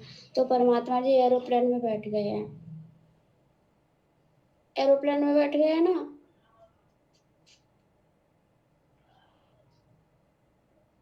अच्छी कोरोना आ जाता है। एरोप्लेन में बैठ के परमात्मा जी ना सीधे वो जगन्नाथ के मंदिर को निकल गए हैं। सभी परमात्मा जी जगन्नाथ के जो मंदिर है ना, सीधा परमात्मा जी वहाँ पर गए हैं। परमात्मा जी को एरोप्लेन वहाँ पे रुका है, परमात्मा जी वहाँ पे उतरे एरोप्लेन से, आप हैं और सभी सत्सेवक भाई बहन हैं जो भी हैं परमात्मा जी के साथ में हैं, और वहाँ पे बहुत सारे पंडा लोग परमात्मा के दर्शन के लिए एकदम दौड़े परमात्मा जी को दंडवत प्रणाम कर रहे हैं। और आपको पता भैया जी, परमात्मा जी ने दिखाया दासी को, और वहाँ पे वो भी पांडा है जिसने परमात्मा जी के साथ में है ना 600 साल पहले एक पत्थर में खाया था, वो भी पंडा है। वो भी पंडा है जो परमात्मा शब्द गाते हैं, एक पत्तल में जेवे ऐसा गुलाम रामपाल ऐसा शब्द गाते, वो पंडा भी है। इसके साथ में परमात्मा जी ने एक ही पत्तल में खाया था। जिसने परमात्मा को देख के अछूत बोला था ना, जिसको कोढ़ का रोग लग गया था, वो पांडा भी है। और परमात्मा जी ने दिखाया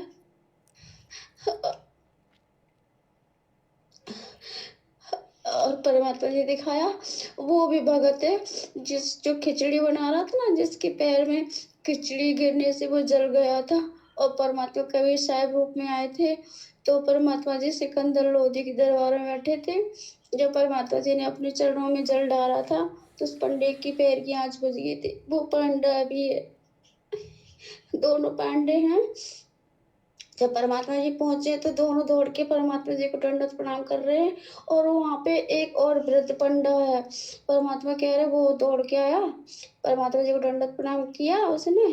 परमात्मा जी ने उसे अपने सीने से लगाया, कह रहे हे भगवान, हे मालिक, आपकी सेवा पूरी हुई, आपने जो उद्देश्य दास को सौंपा था ये पूरा हुआ, अब दास का अंत कीजिए। तो परमात्मा कह रहे करूंगा, अभी नहीं। तो फिर परमात्मा के बगल में बैठ गया। परमात्मा कह रहे हमें उदाहरण बनाने थे, इसलिए हमने तुमको अभी तक रखा है।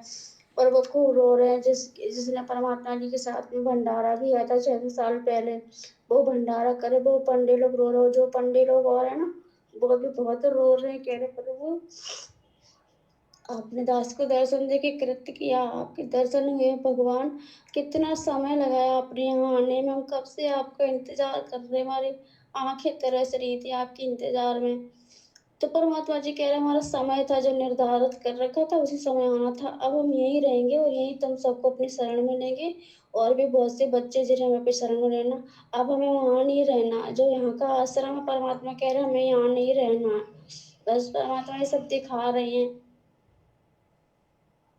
बस परमात्मा जी और इतना ही दिखा रहे हैं। और सभी भाई बहन वहीं पे हैं। तो जहाँ पे परमात्मा जी ने वो रोका था ना समुद्र को, बैठ के परमात्मा जी चौरा वहीं पे बैठ के परमात्मा सत्संग कर रहे हो। बहुत सारे परमात्मा के जो है ना आगे पीछे बॉडीगार्ड लगे, जो बहुत होते नहीं लंबे चौड़े होती है बॉडीगार्ड, वो बॉडीगार्ड लगे हुए हैं परमात्मा के आगे पीछे। और वो राष्ट्रपति मुर्मू है और नरेंद्र मोदी है, वो भी आगे, मतलब जैसे कोई बड़ा आदमी आता अपने परमात्मा तो है ही बड़े आदमी, तो साथ देते अलग हटो अलग हटो, हाथ ऐसे करते ऐसे वो लोग अलग कर रहे हैं।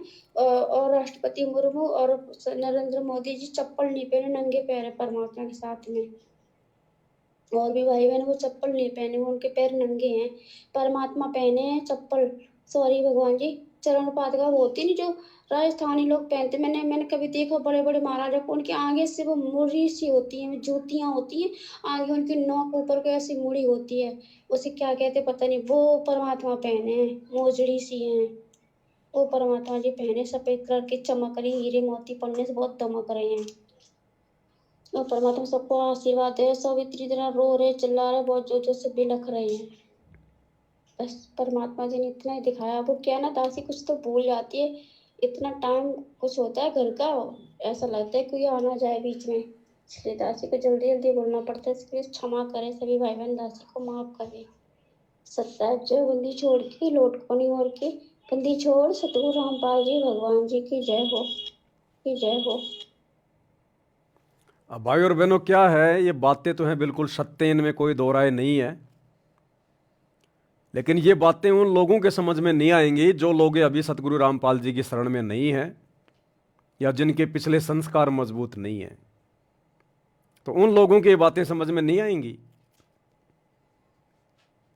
ये बातें जिस समय हजरत मोहम्मद जी आए थे 1400 साल पहले, और जब उनके ऊपर आयतें नाजिर हुआ करती थी, ऊपर से को फरिश्ता आता था, तो हजरत मोहम्मद के परिवार वाले, उनके गांव वाले, उस समय जो कुरैश थे, जो अरब के लोग थे, वो उनका मजाक उड़ाया करते थे कि ये मोहम्मद आज क्या लाया संदेशा, आज तेरे भगवान ने क्या भेजा है, क्यों दुनिया को ठग रहा है, क्यों दुनिया को मूर्ख बना रहा है। बहुत प्रकार की यातनाएं दिया करते थे उसको कि बस तू ही है एकमात्र नबी, तेरे अलावा तो कोई है नहीं। अपने आप को नबी कहता है। जब वो नमाज करता था तो उसको गालियां दिया करते थे, पत्थर मारा करते थे। तो ये कोई बड़ी बात नहीं है भाई और बहनों। जिस समय कोई भी महापुरुष आता है उस समय लोग उसको नहीं पहचानते, नहीं जान पाते, उसके साथ दुर्व्यवहार करते हैं, और फिर सैकड़ों साल बाद उसको भगवान मान के उसकी मूर्ति को पूजते हैं। अब क्या मिलेगा? टट्टू मिलेगा, कुछ नहीं मिलेगा।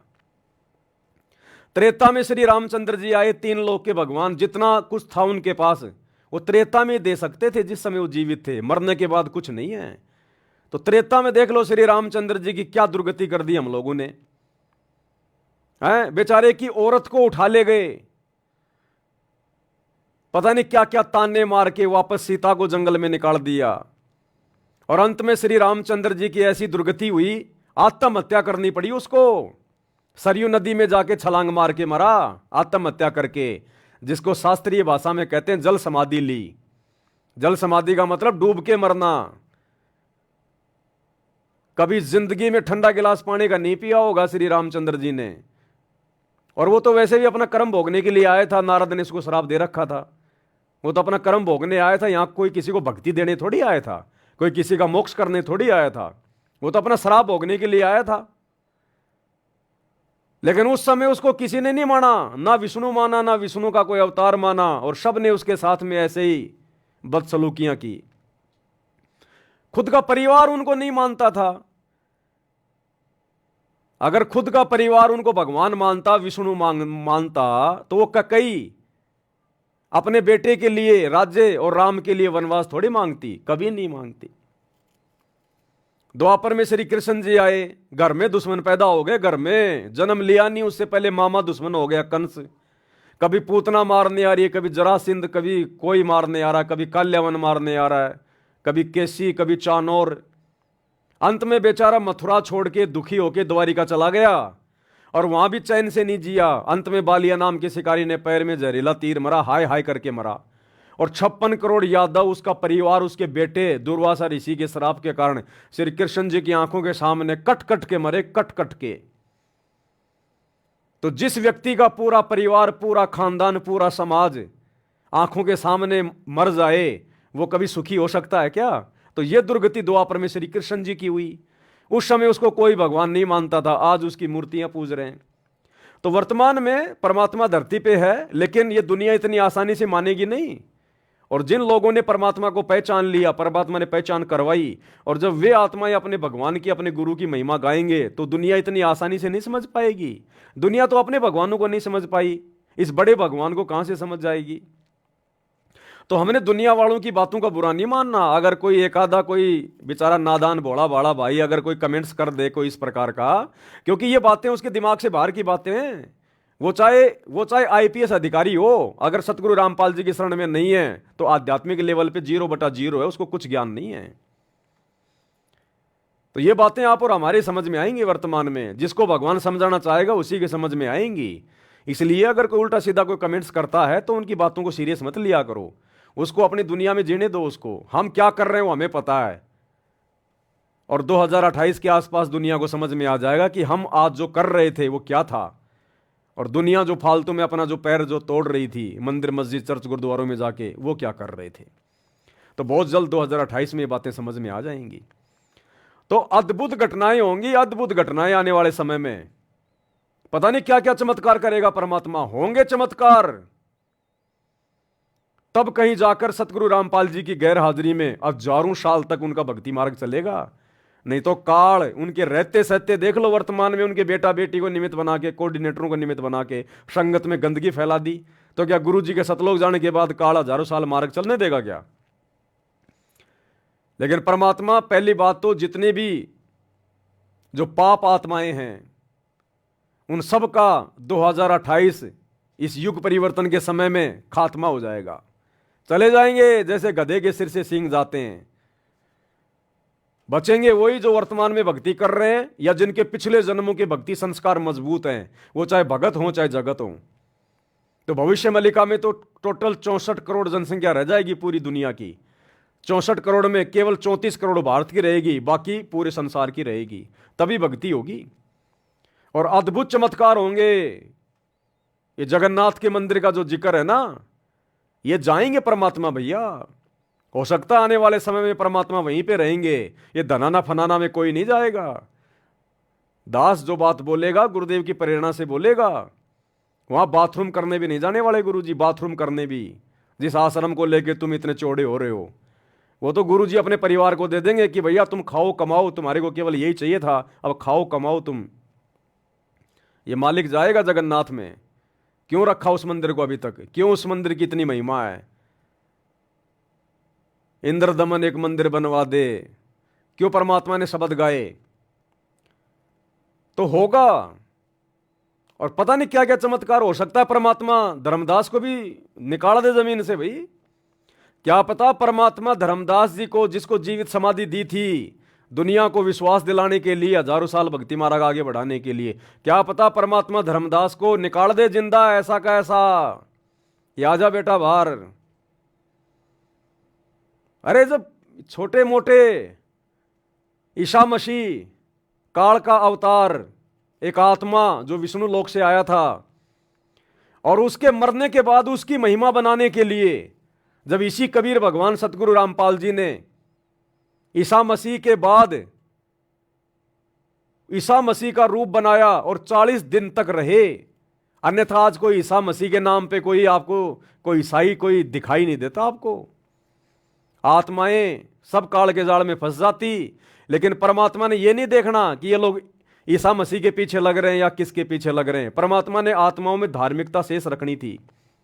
अगर उस समय ये कबीर भगवान सतगुरु रामपाल जी ईसा मसीह का रूप बना के, जिस दुर्गति से उसकी मौत हुई थी, अगर उसके बाद ईसा मसीह का रूप बना के ये परमात्मा 40 दिन तक लीला नहीं करता, आज ईसाई धर्म में आपको कोई व्यक्ति धार्मिक नजर नहीं आता। सब लोग ये सोचकर भक्ति छोड़ देते कि जब हमारे रबी की, जब हमारे ईसा मसीह की ऐसी दुर्गति से मौत हुई, जो अपने आप को परमेश्वर का पुत्र कहा करता था, जब परमेश्वर के बेटे की ऐसी दुर्गति से मौत हुई है, तो हम क्या करें इनकी भक्ति करके, हमारा क्या हाल होगा। कोई भक्ति भी नहीं करता, ईसाई धर्म में कोई दिखाई भी नहीं देता आज। लेकिन इस कबीर भगवान सतगुरु रामपाल जी ने इस वर्तमान कलयुग की पिछली पीढ़ी तक, इस समय तक आत्माओं में धार्मिकता को बनाए रखने के लिए वो चमत्कार किया, वो लीला की। ईसा मसीह के रूप में खुद आ गए और 40 दिन तक रहे, और उसी दौरान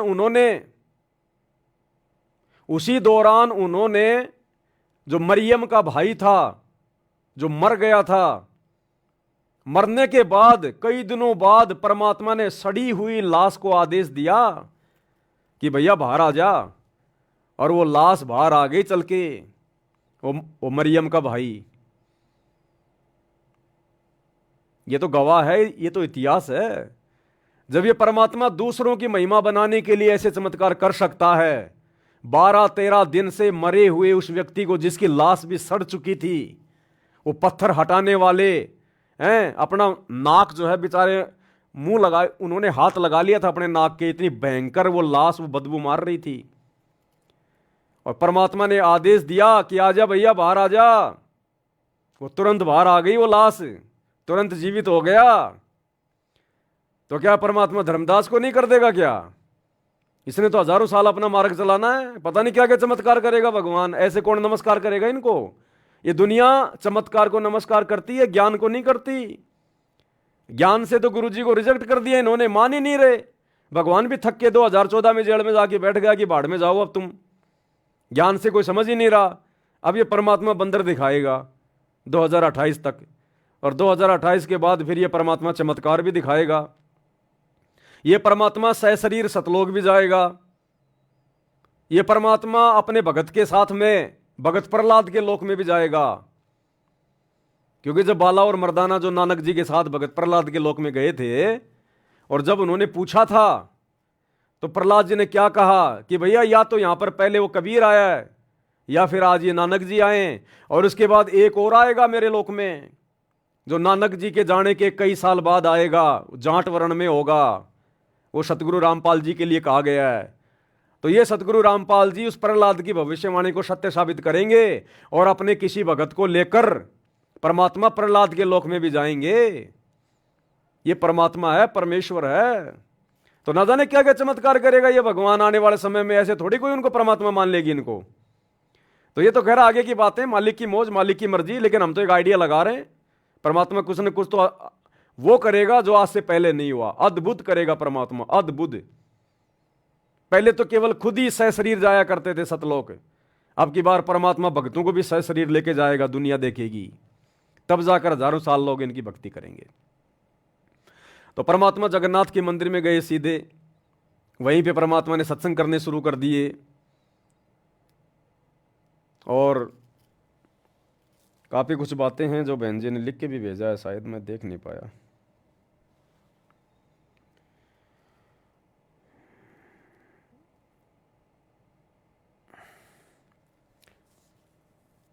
सतसाई भाई जी, परमात्मा जी उस पांडे के साथ में एक ही पत्तल में फिर से भोजन भंडारा राम कर रहे हैं।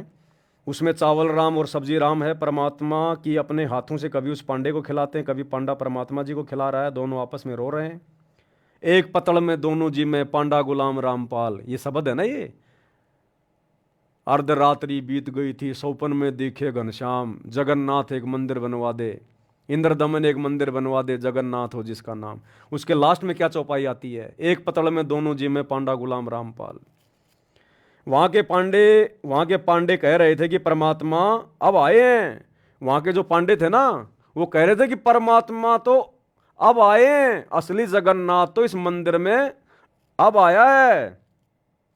हम तो पत्थरों को पूज रहे थे, असली जगन्नाथ तो अब आया है। वो पांडे कह रहे थे कि असली जगन्नाथ तो अब आया है सतगुरु रामपाल जी के रूप में। हम तो खाली इन पत्थरों को पूज रहे थे जगन्नाथ मान के, क्योंकि उस शब्द में बहुत कुछ है भाई और बहनों। वहां गीता जी का पाठ चले, तो गीता जी का पाठ कहां चला उसमें, अब चलेगा। सतगुरु रामपाल जी भगवान चलाएंगे गीता जी का पाठ वहां जाके। वो सहज स्वभाव से रह रहा हो, तो सहज स्वभाव से तो अब रहेंगे वहां। तो ये आगे की लीला है परमात्मा की, मालिक कैसे करेंगे कैसे नहीं करेंगे ये उनके ऊपर है। हम तो खाली छोटा मोटा आइडिया लगा सकते हैं, इससे ज़्यादा कुछ नहीं है। तो भाई और बहनों, कहने का मतलब है परमात्मा की दया, मालिक की मौज, मालिक की मेहर, ये छोटा सा संदेशा था जो आप सभी भगत भाई को देना था। अब जिसकी जो इच्छा करे, जिसकी जो मर्जी है, जिसको जैसा समझ में आए वो ऐसा फॉलो करो, लागू करो, परमात्मा को प्रसन्न करो। और 26 मार्च 2025 रात्रि 8 बजे मुसलमान नहीं समझे ज्ञान कुरान, इस पुस्तक के ऊपर वीडियो बनने शुरू हो जाएंगे। और ये वीडियो आप और हमारे विश्वास को बढ़ाएंगे, जगत वालों को नए संदेशा देंगे। आपने निसंकोच होके, निसंदेह होके सबको भेजना है। देखो आने वाले समय में हिंदू मुसलमान भी होगा और तगड़ा होगा।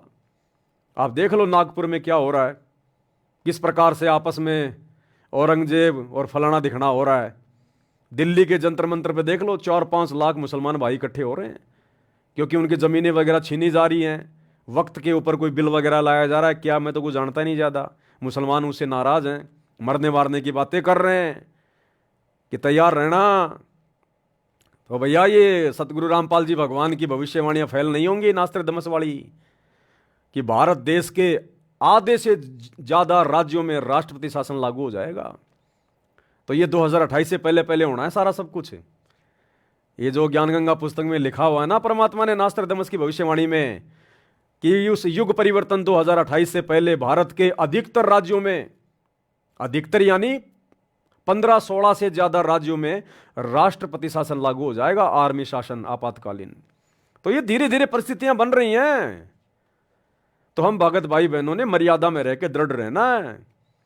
ये सतगुरु की भक्ति बचाएगी हमें, ध्यान रखना।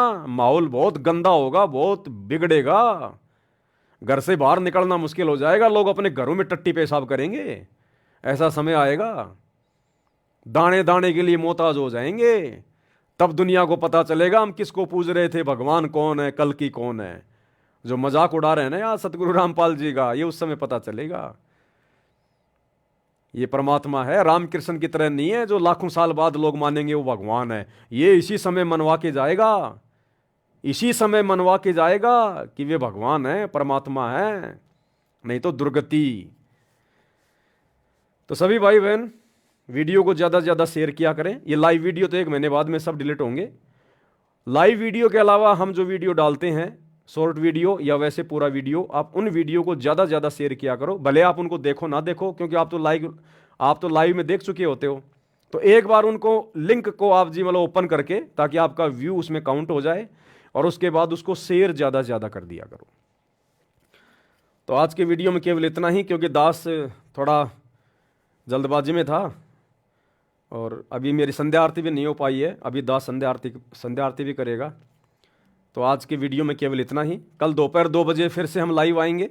दोपहर को 2 बजे विशेष संदेश नंबर 13 का पार्ट नंबर 2 चलेगा। सभी भाई बहन लाइव जुड़िएगा। थोड़ी सी मेरी तबीयत खराब थी, जुकाम ज़्यादा हो गई थी, परमात्मा ने ठीक कर दिया, कोई दिक्कत नहीं। हल्की फुल्की दास ने टेबलेट वगैरह लेता तो नहीं, लेकिन क्योंकि सेवा छूट रही थी, अब बिना टेबलेट के 5 दिन में जुकाम ठीक हो, वो तो ठीक तो होनी थी मालिक की दया से, लेकिन टेबलेट नहीं लूँगा तो 5 दिन और लगेंगे, अब 5 दिन तक फिर हमारी सेवा तो हाथ से निकल जाएगी ना। इसलिए दास ने 2-4 टेबलेट ली। अब मालिक की दया से, दया है, ठीक ठाक हो गया। तो कल दोपहर को सभी भाई बहन फिर से लाइव जुड़िए 2 बजे, और इसी प्रकार परमात्मा की महिमा चलती रहेगी।